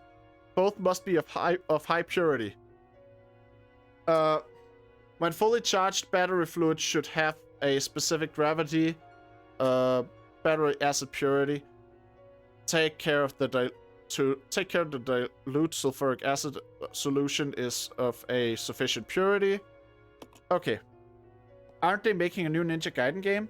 I actually wouldn't know. I've never played. The only Ninja Gaiden I've played is the one on the NES, which is completely different from the later games. So, you know, that's not really something I've kept up with much. I do think that the games sound dope, though. Ooh. There was a leech that stomped on there, huh? Another one. Are the leeches here dead? The ones I'm like trampling. Are they dead? Huh. Neither. I've never played it either. They shadow dropped a full remake of one of them yesterday. A full remake? That's a weird thing to shadow drop. Holy shit, though. Like that's usually the kind of thing that you would be building up hype for. Shadow dropping is usually something you do for games that you don't really have a lot of expectation for, and therefore you don't want to spend money on the advertisements. Huh. Weird. Just a weird choice to shadow drop it then. Oh well.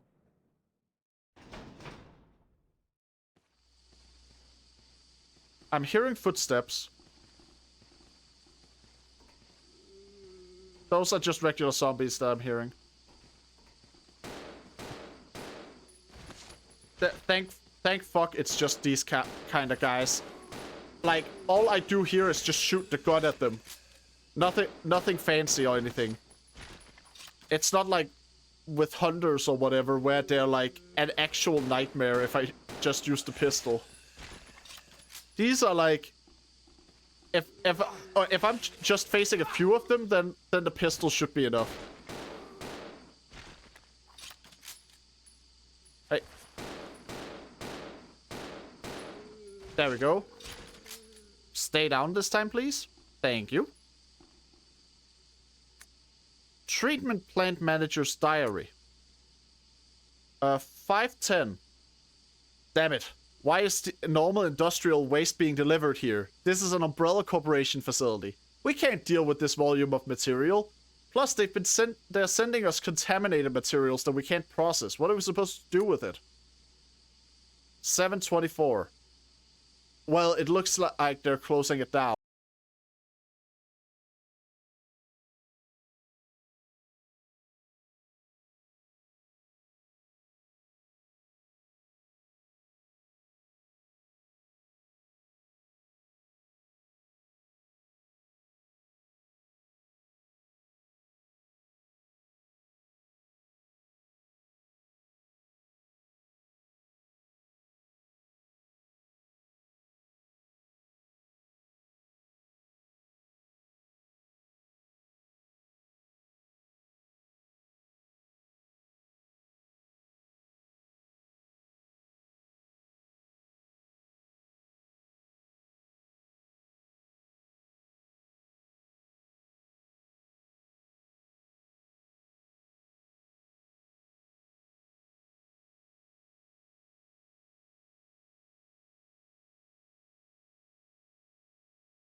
Alright, I'm back. Where? Okay. So, gonna check out that little area where I could climb a ladder, and then before I head on down. Because I definitely don't want to miss anything major. I would prefer to just get all the worthwhile stuff, you know? I have been to some climaxes in Resident Evil games where I were ill-equipped, and holy crap, can that shit get tense. And not that I don't like tension, but I'd rather not have that tension come from me feeling like I have to kill God with a toothpick. There are zombies up here. Or some kind of monster anyway. Investigators report 2. We should have finished with this dump long ago. When this all started, did anyone expect that there would be guns blazing away like this? We weren't told about these creatures attacking us at the briefing. Guess they were a surprise to the head honchos too. The thing is in the woods, just starting to attack people. That had to be planned. Someone deliberately scattered that virus, no doubt about it. But the guards, our fellow soldiers, they must still be around. Well, whatever. Don't have to worry about them anymore. What I've got to worry about is whether to use the last bullet on myself or on a friend. That's the only decision I have to make. Well, that's dark. Very appropriate to the situation, I guess, but still dark. Rebecca... I thought I unequipped that shotgun from her. I might have re-equipped it because of the hunters, but... now it's unequipped again. I don't want her using the shotgun ammo right now.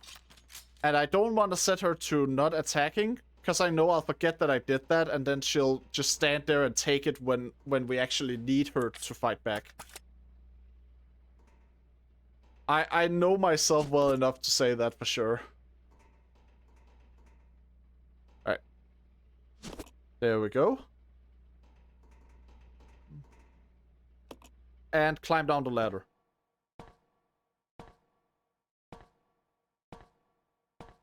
Whew. Alright, and I think that's the last, like every other area here is gray, which means I haven't been there, yes, but there are also places that I can't really get to right now, I think. So all I have left is to go down to that elevator. And... oh wait, wrong way. And given what I read earlier in one of the documents, I imagine that making battery fluid is probably important at some point. That's probably gonna be pretty important.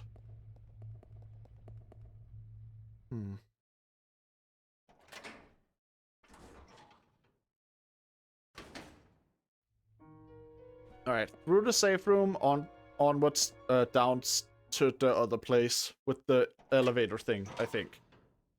Yeah? It's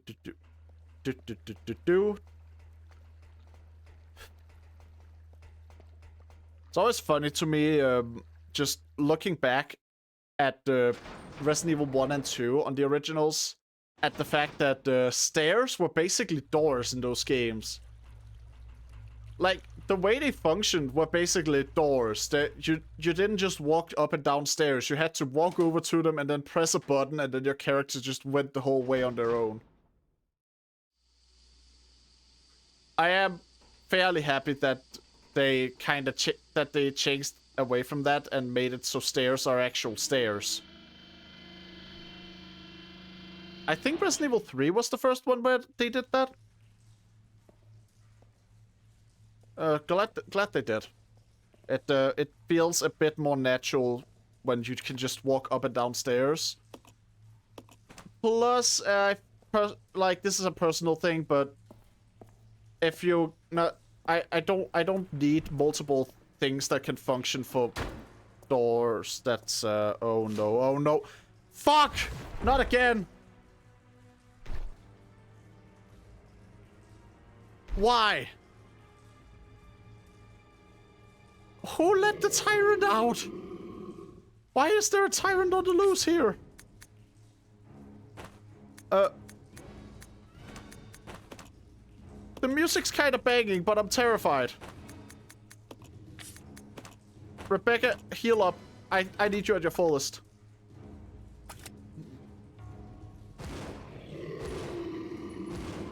Come on, tyrant.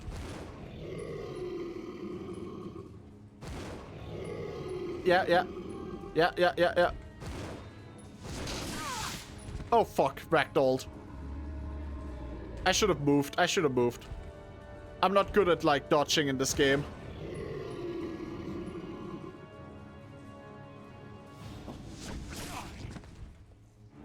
Crap.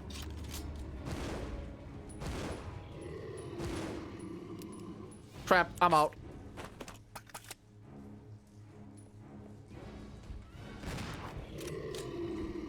Okay. I might have wasted some shots there because I thought the tyrant was closer than he was. But, okay. At least the tyrant has gone down now. At least the tyrant is down, and I can run over and press the button. But now I'm just getting to the feeling that, like, this tyrant is going to show up more. Because I didn't really feel defeated in a way that was more, like, final than the first time. Like, usually tyrants don't tend to actually be dead until you hit them with some sort of big overpowered weapon you only get to use for that one moment. A motherboard. Wonder what that's for. Either way, I don't see anything else up here, so guess I'm going down again.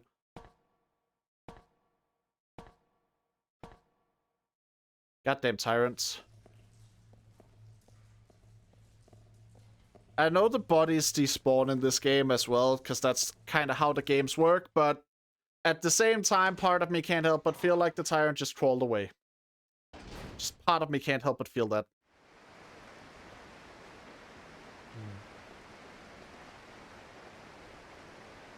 Okay, more green herbs. Alright. Do I have, like, inventory space for Billy either? No?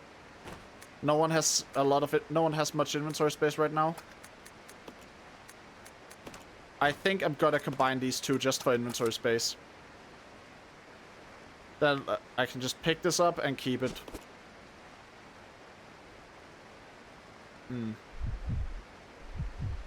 Now, my main question right now is, can I even climb here? No, I cannot. So how do I do this then? If climbing isn't an option, what...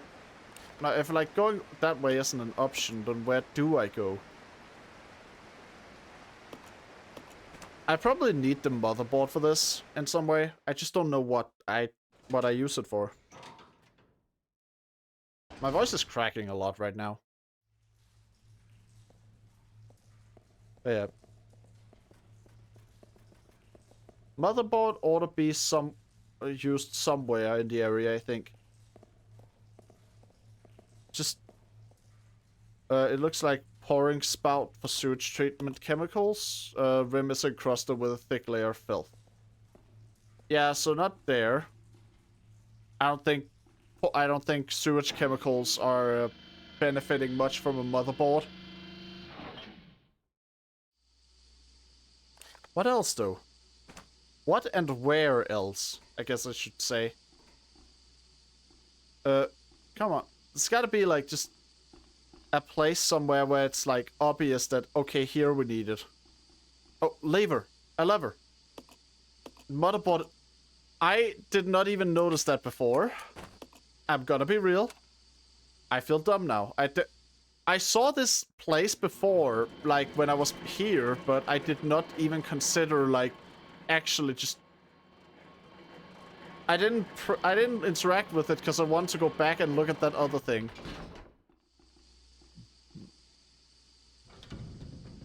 Alright.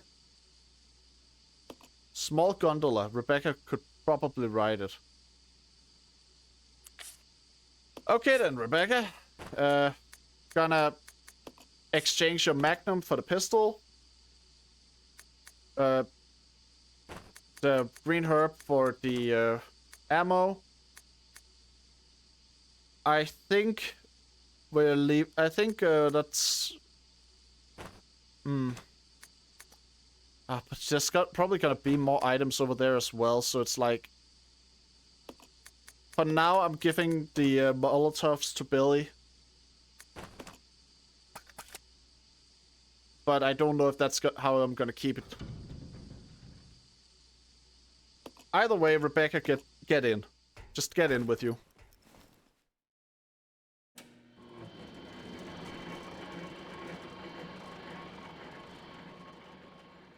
There we go. Get across, and then from the other side, I can hopefully find a way to just get the pathway up. Ooh, a computer room.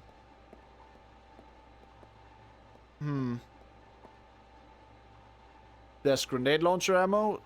Can save that for Billy. What else is there? There's a door here. I'm gonna go look at the computer first, though. Just what's this? Operate the floodgates. All right. God, is it stuck? No, it isn't. Okay. Good on you, Rebecca. For a moment, I thought it was gonna be like a thing where I had to make Billy do it. No, Rebecca is strong enough for that.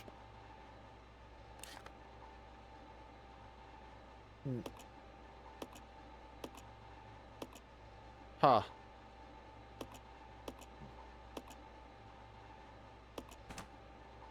Okay. I could theoretically get just send Rebecca back now, but I don't think that's I imagine I probably want to go down and unlock the door, the red door down there. It's probably like a one-way thing. Oh, for fuck's sake. Not these things again. Damn bugs. They can bugger off. But I'm... Oh, there's something up there. Can't reach it as it is, but there is something. Also, containment vessels that will probably be broken at some point. Locked from the other side. Wait.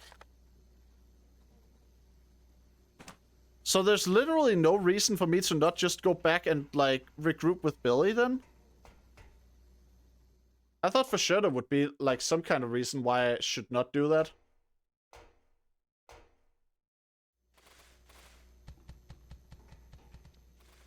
Alright, bye-bye, Buck. Just jump in the gondola, take it across the water, and then regroup with Billy. I guess that's what I'm gonna do.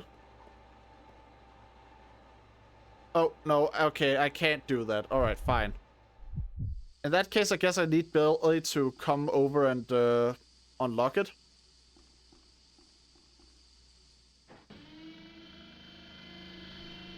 I don't know. Feels weird that I couldn't just take the gondola back. Like that. I don't know, that seems like it should... That seems like it would be an option. You know? I don't fully understand why it's not. But I guess that's just how it is. Unless there's some sort of like major challenge where they need me to only be Billy. Fuck! Fuck! What the hell? What? Huh? Huh?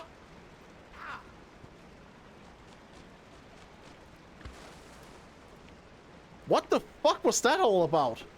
Huh? What?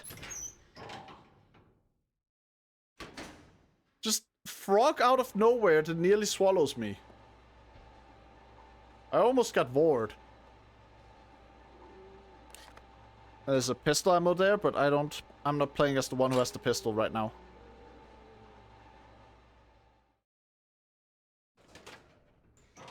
Okay then.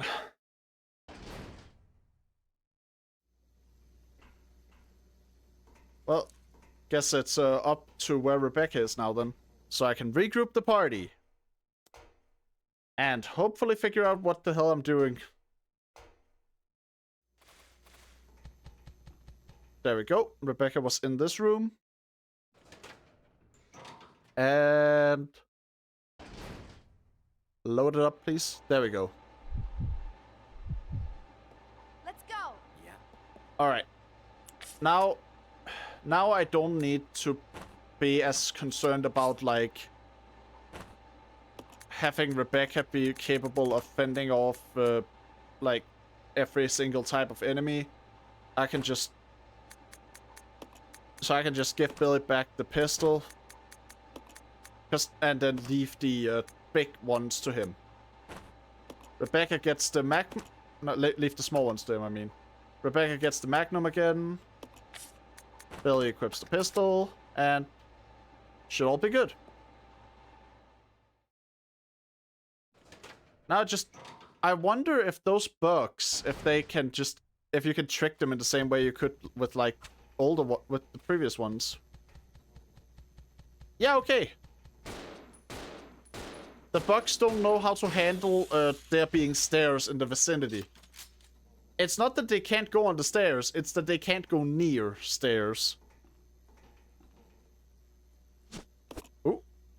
And we get some acid rounds. That's nice, that's nice. I'm healing Rebecca for that one, just so she has some inventory space, because then I want to see what this is right here. Industrial water. Alright, and oh, wait, that's a blue chemical, isn't it? Isn't that what I needed for the for, like, the sulfuric acid? Yeah? Alright, it was. Okay then. Perfect.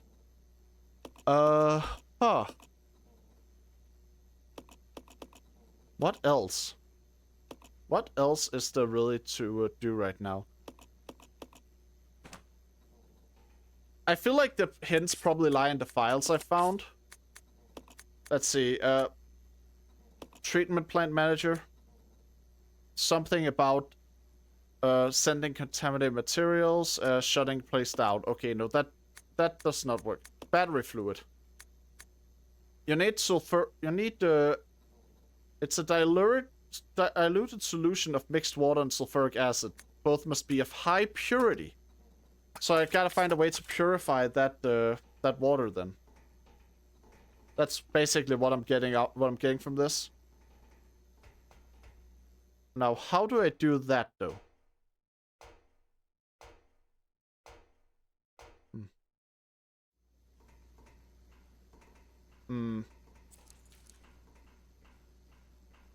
There's a thing up there, but, like, how do I reach it?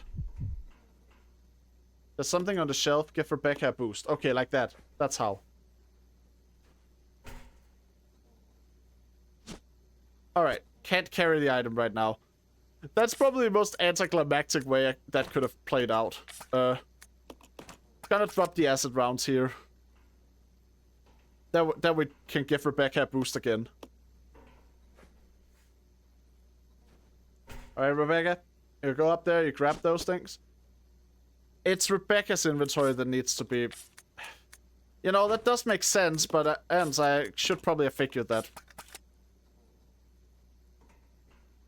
Alright. Something on the shelf. Let's give Rebecca a boost for the third time. And it's a battery. Alright.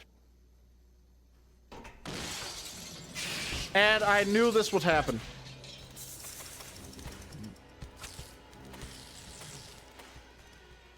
Okay.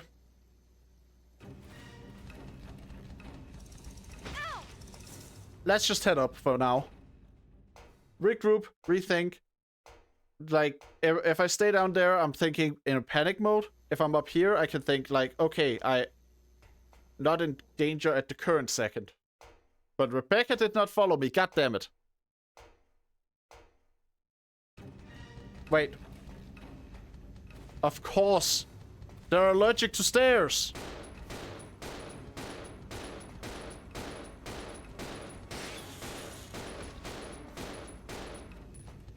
Alright, gotta reload. Thank you for waiting. Mission accomplished. Alright. Come on, Rebecca. Now let's see here. We got a few things here. Few things here, few things there, few things everywhere. Don't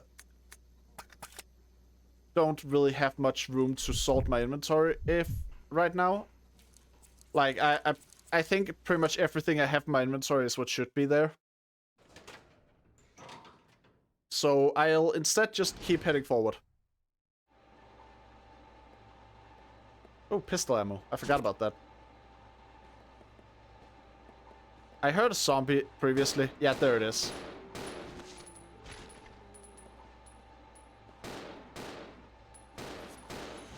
Come on.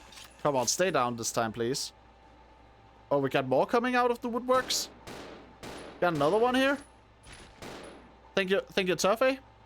I'm inching my way towards you without even walking.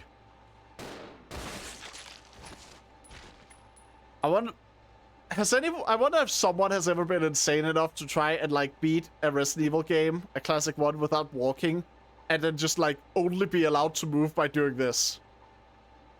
I think that would probably be the most boring playthrough you could ever do, but god damn if I wouldn't be impressed. Can't carry. Of course. I'll need to drop an item to just for a moment, and then I can pick it up.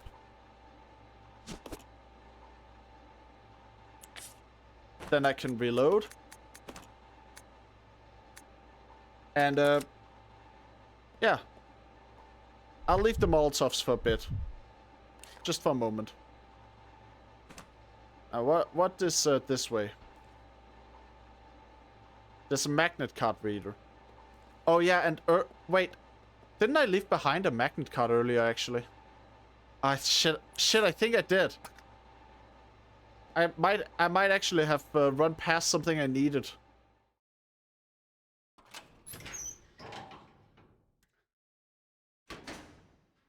I have my inventory has become quite the mess. I'm gonna let Rebecca pull out the shotgun if that frog shows up. But wait, also, do I wanna? I'm gonna need a bunch. I'm gonna like need to have inventory space. I think I gotta go back in and just drop something off. I can't carry everything I'm carrying. That's just not. It's just not viable. So Rebecca can drop off the Magnum that doesn't have any ammo at the moment anyway. And Billy can drop off his red herbs. I'll be able to pick these things up when I come back here, at which point I presumably will have quite a bit better space because I'll have used key items more. The frog isn't coming this time? Okay, the frog isn't coming this time. That's good. I'm glad the frog didn't show up this time, because I'm not in the mood for being bored by an amphibian.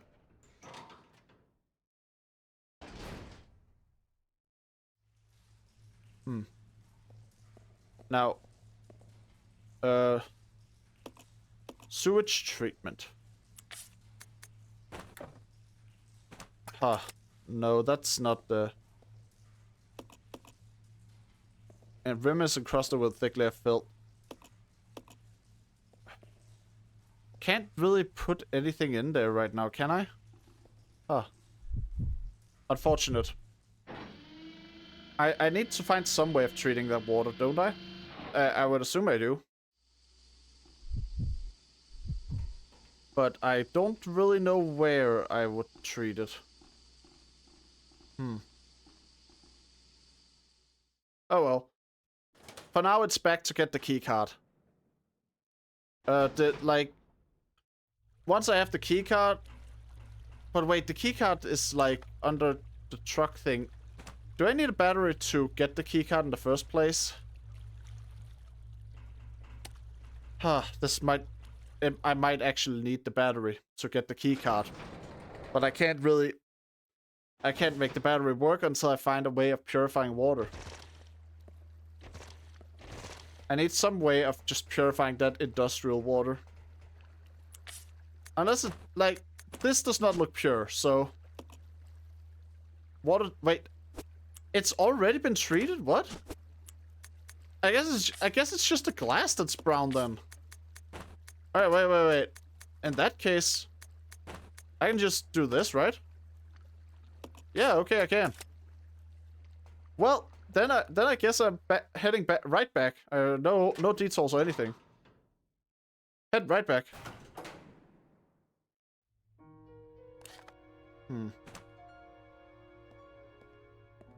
I should probably be I dropped something in this general part of the map, didn't I? This is like around where I dropped something. Yeah. Right where Rebecca's standing.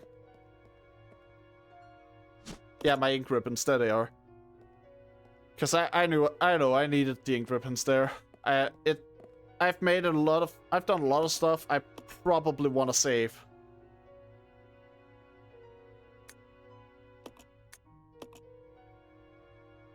Feels kind of, you know. If I didn't save there, I feel like I would regret it. Cause a lot has happened and... Like, I have 6 ink ribbons. I can afford to save when I feel like stuff has gone down. I can afford to do that.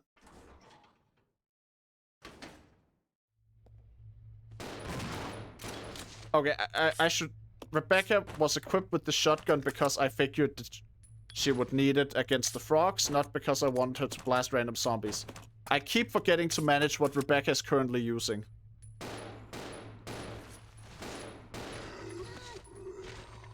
Alright, we got more zombies. Yeah, you get up. You get up, buddy.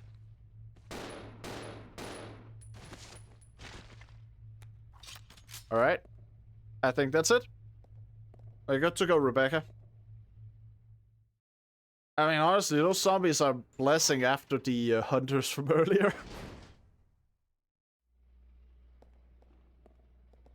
Ooh. Well,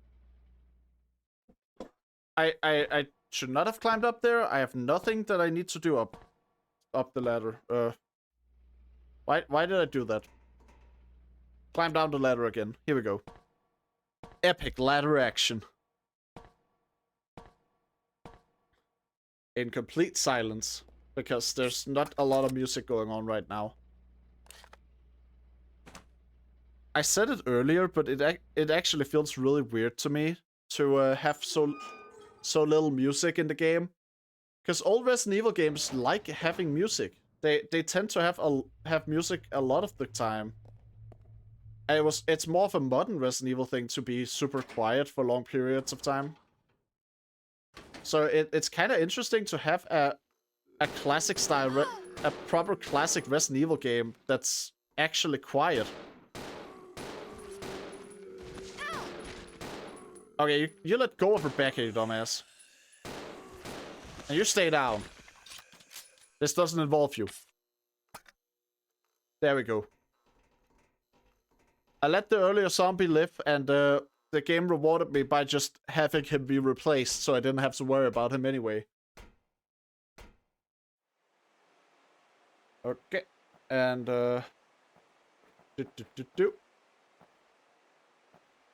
wait, I see where to insert the battery.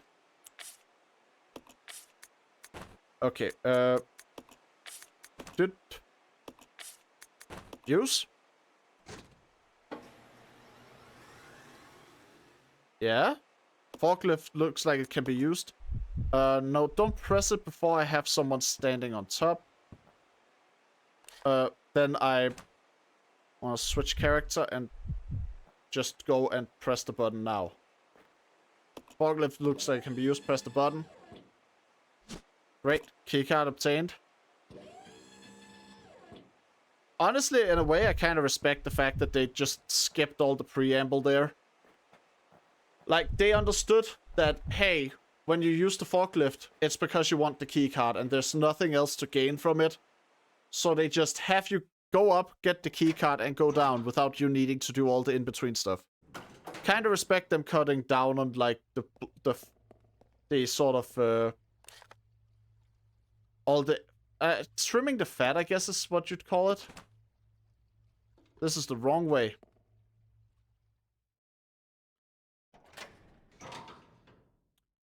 Ooh.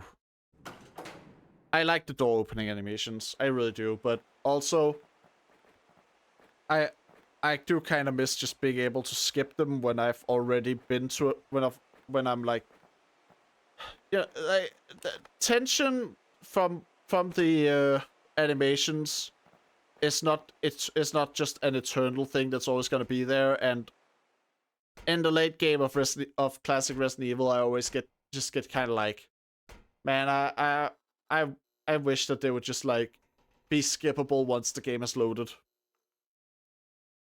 Because you gotta, you know, backtrack a lot.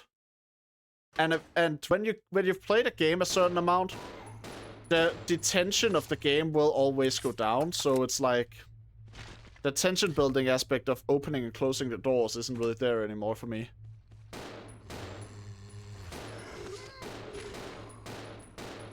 Gun them down, Billy. I even hit the head on when it was falling down. I don't think it would have died if I didn't. That's neat.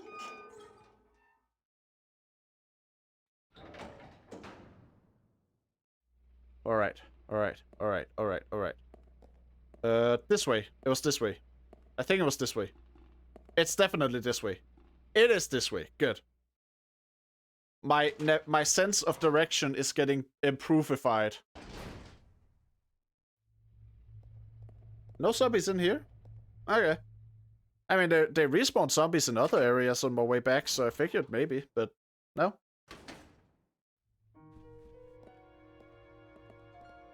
Alright. Now, let's see. Let's actually look at the place we're going into. We're gonna be progressing towards another safe room, so might make sense for me to save now and then bring the ink ribbons with me. Okay, I put the ink ribbons down around here, so I just gotta turn around, I guess. There we go. Yeah. Loading content. Don't. Yeah, there we go.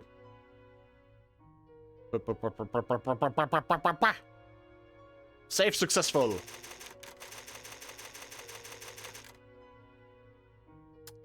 Okay then.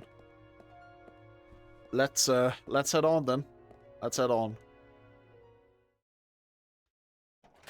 I think we got things down pretty well now. Hopefully we're not getting frogged on the way. I wouldn't be a fan of that. But you know, it could happen. It could absolutely happen.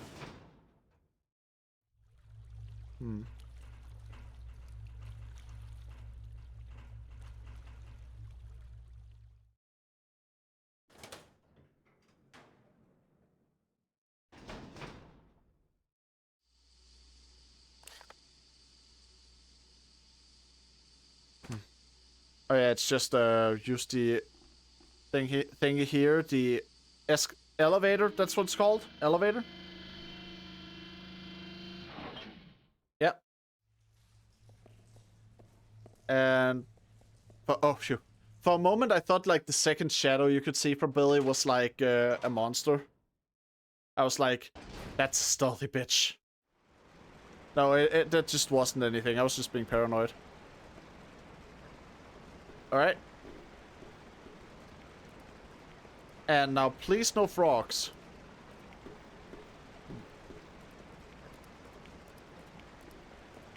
No frogs. There were no frogs. Phew. The frog only came by once to just try and eat me one time, and then it left. Huh. What's my inventory space looking like? Rebecca can definitely pick up her her Magnum again. I don't know if I'll even need the keycard after I've unlocked the door over there. Maybe I don't. Magnetic key card reader here. Yeah. So if I use the card, do I even keep it afterwards, or do I just like give it up? Yeah. Throw away the card. All right. And now we go back here, grab the Molotov. And then for Billy, I will drop his ink ribbons here so I can go in and pick up the acid rounds. Because I think that anything that I do to keep the items I want to keep picking up close is probably a good thing.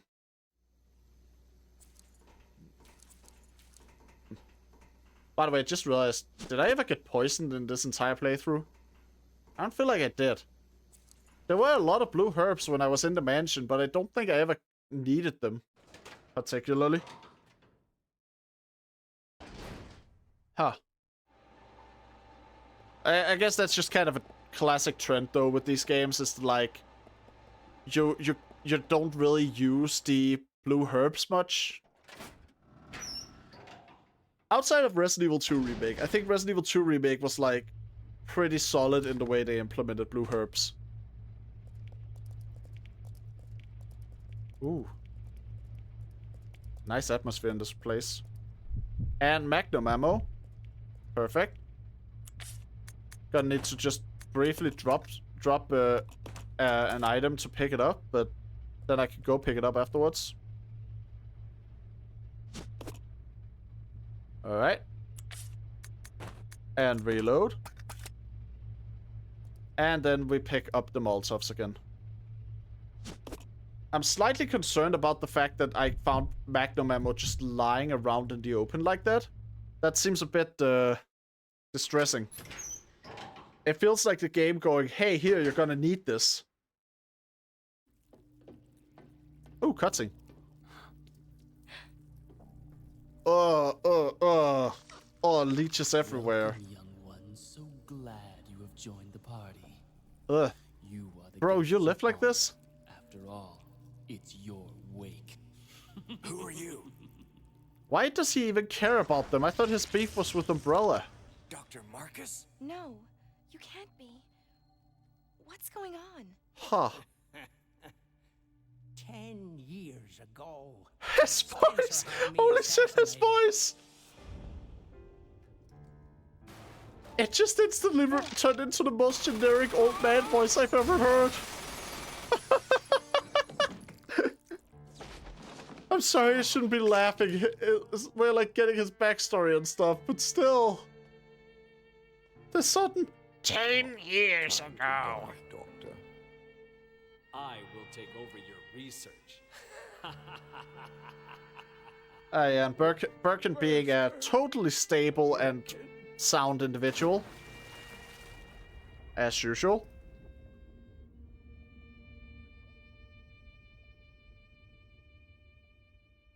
However, something wondrous happened. Yeah, it's weird to just, it's a weird shift to go like this into the old man voice when he's just spoken normally the entire game. Inside of my queen, years to procreate my new life. Huh. I live. Now I will have my revenge on Umbrella, and the world will burn in an inferno of hate. Go back to Final Fantasy VII, mate. What you've done. We'll see which one of us is gonna die. Oh. Ew. Ew! Ugh. Ugh. Ugh. I don't like this. Ugh, ugh, ugh. Rose. The music's kind of banging though. Oh yeah. Now I get why I got the stuff though. But maybe I should no. I'll start out with the fire.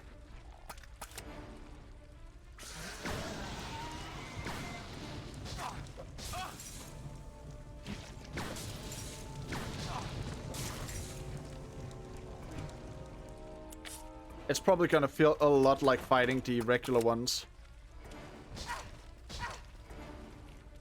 Yeah, it definitely feels like fighting the regular ones.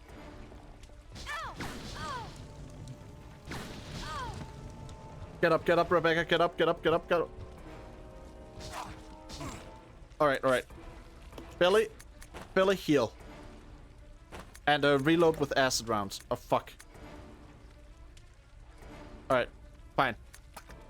Fine. Rebecca, move.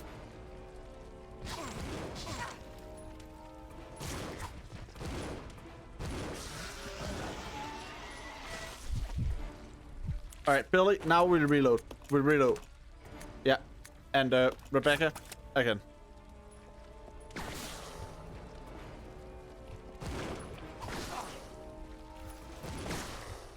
Come on. Is he not taking damage or anything anymore? Fuck, I'm out of ammo there. Come on. There we go. Yes. Woo! Got him. Beautiful. Shaft key? Giving me the key to your shaft that soon, mate? We only just met. Shaft key. Oh, I probably need like 2 people to... It's probably a thing where there's a thing that needs 2 people to activate at the same time, and so I'm gonna have to have Billy activate one side of it while Rebecca activates the other, or something. Alright. Well, also, there's more stuff in here. I get very laser focused on the fight when I'm fighting a boss, so I tend to overlook loot in the room. So I'm glad that the game gives me time to loot the room after the fact, instead of just making me stuck with whatever I got otherwise. It's always annoying if a game puts like puts loot in the room. But then doesn't let you loot it after the boss is dead. Like, if you're gonna do that, at least give me some kind of, you know, extra way to get stuff, right? I'll check it out. Okay. You know, you could at least just let me, I don't know, if you're gonna have me removed from the room after the boss fight, then please make please make it so I can still get the loot from it. I'm glad this game didn't do that, because it's always kind of annoying when games do it, and way too many games do it. All right. Unlocked. I think this might be like a last safe room or something. Yeah, I just got an achievement for obtaining and using every key in the game, so this is absolutely the last time I'm getting a safe room. Ooh. Interesting. Alright. Rebecca, you're on the way of the ink ribbons. There we go. Thank you. Gonna need to just check out the entire room, make sure I don't miss anything important, because I have some injured people in my team here. Oh! Well, I stand corrected. I had injured people in my team. They're letting me stock up before what I presume will be the last boss. Hopefully it's gonna be sent off to an explosive finale, because I've been having a decent time with the game. There's been a couple of things that were frustrating, and I absolutely despise the leech enemies, but overall it's been a really solid experience. So, yeah, so I guess here's hoping that the finale will be a blast as well. I mean, both in the literal and figurative sense, because it's a Resident Evil game. It doesn't feel correct to play a Resident Evil game unless the grand finale of it is something blowing up. Whether that be the final boss or the entire area the game is taking place in. Alright. And now pick up the ink ribbon. I think that's it for items in this room. I'd say I'm pretty well stocked up, honestly. Probably the last time I save in the game.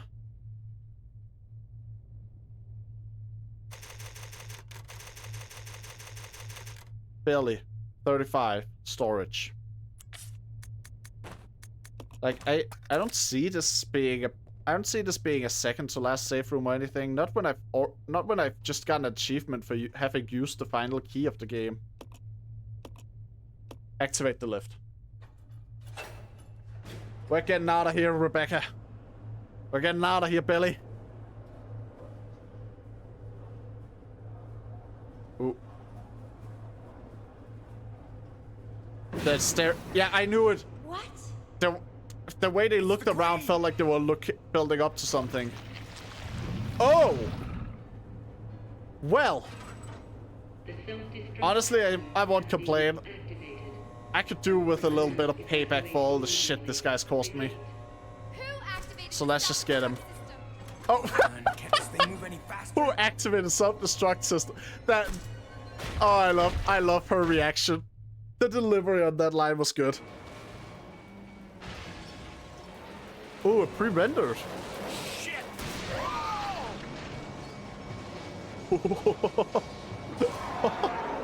Oh, that's good.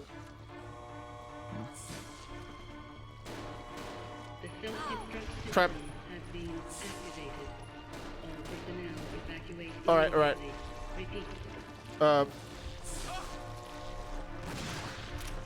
Yeah, nice. Rebecca's got me from the other side of that monster. So, what's this over here? I don't know why, but I feel like this is important. No, it's not letting me do anything with it, so I'm guessing it's not. Alright, right. We're gonna have to shoot at it. We're gonna have to fight. Can't run, fight! Gotta keep track of everyone's health as well. Can't afford to just let Rebecca or Billy get super injured without realizing.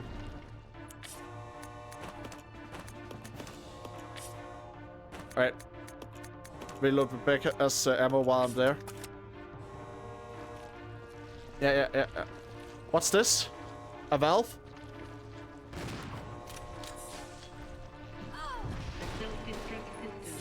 What are these valves? Alright. Rebecca, what's her status? Danger? Alright, we gotta fix that. And I'll allow Rebecca to use the Magnum.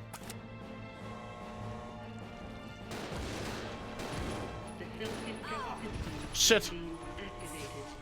Crap, that thing can flick you far. Alright, right. Move over. There's another valve over here. What do they do, though? Like, I couldn't interact with them at all when I was there. Oh, dealt enough damage. I dealt enough damage. Okay. Sunlight? Oh, yes. The weakness of all the terrors of the night. Yeah, so it seems. Open the windows. Let's get this thing with the weakness of every gamer. Sunlight. Fresh air. The only thing we can't hit it with is grass. Alright. You work on the windows. Got it. Okay. Use my charm to distract Her Majesty. Yes, Billy. Get operation manual. To open the heliport in case of emergency, follow the procedures below. Removing the lock. There are four locking mechanisms in the room which must be activated in this order. Southwest, northwest, southeast, west side. Okay. Turn each of their mechanisms to handle. Yeah. Wait. Billy was injured. I wasn't paying enough attention to Billy's health. So yeah, okay, fair enough. But I know what I'm doing. I know what I'm doing now. I know that I need to just deal an absolute crapload of damage immediately, and then, you know, like I go in, I burst it down the first phase, and then I get to the reveal that it dislikes sunlight, and then I can focus on that again. That seems to be the play right now. So, Billy, equip the grenade launcher. Drop the ink ribbons. I don't need those anymore. Rebecca, equip the Magnum. And let's go. I don't care that I died. I'm confident I'll win this time. Woo! The self-destruct system has been activated. All personnel evacuate immediately. Repeat. Woo! Whoop, whoop, whoop, whoop, whoop. You may be able to ragdoll me, but you don't hit as hard as a tyrant.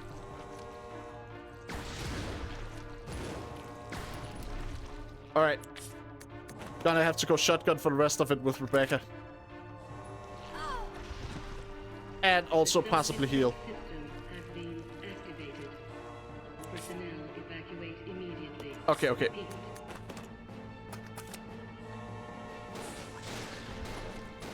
Come on, fire. Yes. Yes. Yeah. Southwest, northwest, southeast, west. Alright, got it. Yes. Alright, right. Immediately. Repeat.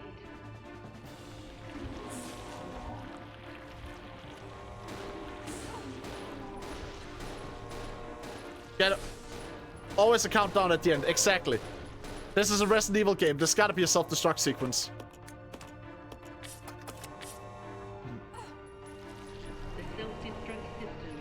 Come on.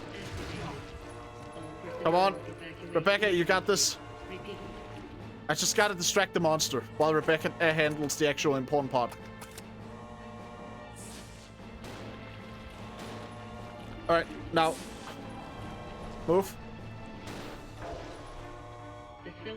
Rebecca got one. Okay, perfect. Now I just got... I can't allow it to keep targeting Rebecca. I can't allow it to target Rebecca. I gotta be enough of a pain in the ass that it targets me instead. Was there one in 3? There was one in 3, yes. In the original, anyway. Like, 3 doesn't really have a self-destruct sequence, but it definitely has a countdown to everything getting blown the fuck up. Alright, perfect. Good job, Rebecca. Alright. Almost there. Gonna have Rebecca healed up, and just for the sake of it. I don't know how much damage she's gonna take, but... Come on.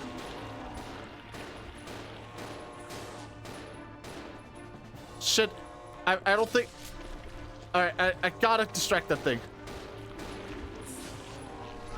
As long as it's more focused on me than Rebecca, I am winning. Good. Rebecca is starting on her job now. So now I just... Now, move around it. Yeah. Alright. Alright, alright. Yes! The self-destruct system has been Well. activated. All personnel Alright, Rebecca. immediately. Repeat. Alright. It is focusing on me over Rebecca, I think. I just gotta keep it that way. As long as it keeps focusing on me over Rebecca, I'm good. Shit. Self-destruct system has been Yes! activated. Yes! Personnel evacuate immediately. Repeat. The sunlight. The anti-gamer radiation.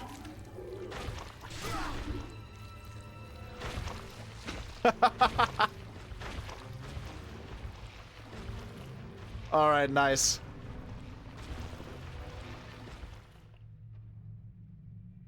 Billy! I don't get why she needs to throw it to Billy instead of shooting it herself, but you know what? Not complaining. Hey, Queenie! Feast on this! We even get a cheesy one-liner, just like it should be.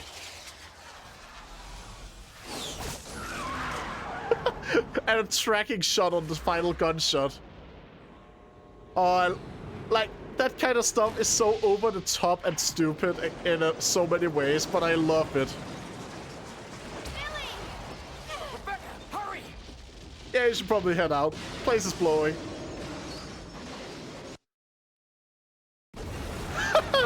Yes. There are some Resident Evil tropes where the moment they're happening, I'm immediately happy.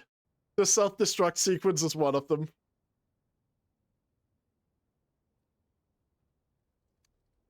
Alright. Throwing away his handcuffs. I guess they got them off him fully now.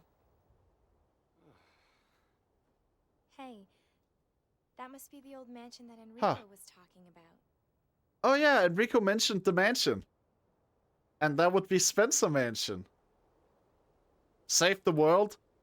Not entirely, but they certainly saved themselves for now.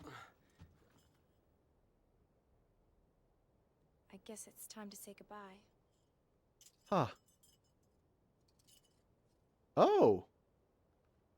Officially, Lieutenant Billy Cohen is dead. Yeah, I'm just a zombie now. That's a nice ending. Now I kind of wonder if Rebecca had that dog tag in Resident Evil 1's remake. Since this game is in the same engine as Resident Evil 1's remake.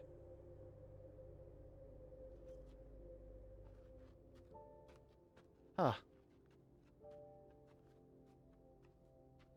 I see. Thank you, Rebecca. Aw. This is sweet. Too bad Rebecca is walking from one nightmare to another. Such a wholesome game. I'm gonna be real with you on one thing, right? They talked about Billy being dead in the sense of like Rebecca will report it as though he died. I'm not seeing how he's gonna survive. Like there are zombie dogs in that forest. There's a reason that the cast couldn't leave the mansion in the first game. The entire forest around it was infested with the undead. So it's like, I mean, how is Billy gonna get back? Aside from that, solid ending. And honestly, as far as final bosses go, that is one of the... I think that is a completely fine final boss. There's a lot of final bosses in Resident Evil games or something where I feel like they kind of suck. Like, not because they're bad fights themselves, although some are, but also because it's just like, they don't necessarily make use of the mechanics or whatever. Like, they just end up being big enemies that take a lot of bullets. This one actually made use of the fact that you were playing as two people. Like, I like the fact that you ended up having to have one character distract the boss while the other one was working on the sunroof. Burn the forest, I don't know. I mean, burning the forest would certainly help. Although I think there are other issues with doing so. Mostly environmental ones. And also the fact that the fire could possibly spread to nearby lived-in areas. It would probably get rid of the of any of the like you know, monsters though.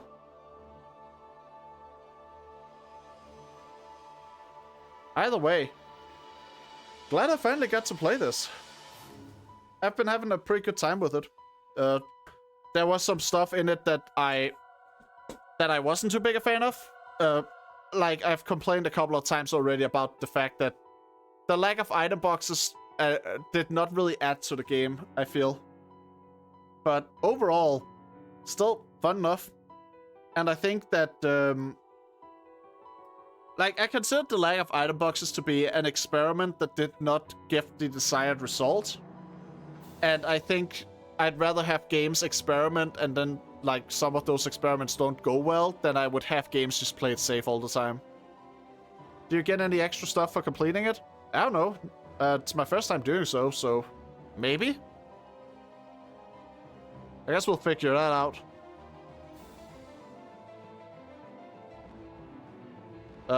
Let's just see if we can skip the credits. Alright, rank C. Not bad for a first playthrough. I tend to get higher ranks when I'm on, you know, the second and third, obviously. You can now play Leech Hunter. You can now play Wesker mode. Okay then. I guess you get new game modes for beating the game.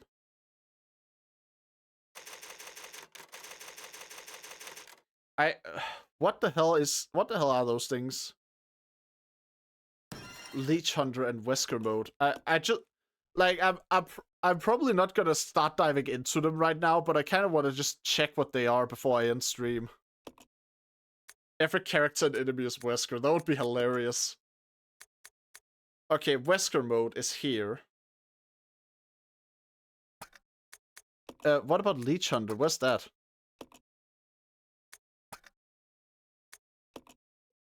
Like, Wesker mode is here, but what about everything else? I assume Wesker mode is just you play as Wesker, but actually, you know what? I'm just gonna check it. I'm just gonna like look up what it is. Just figure it out.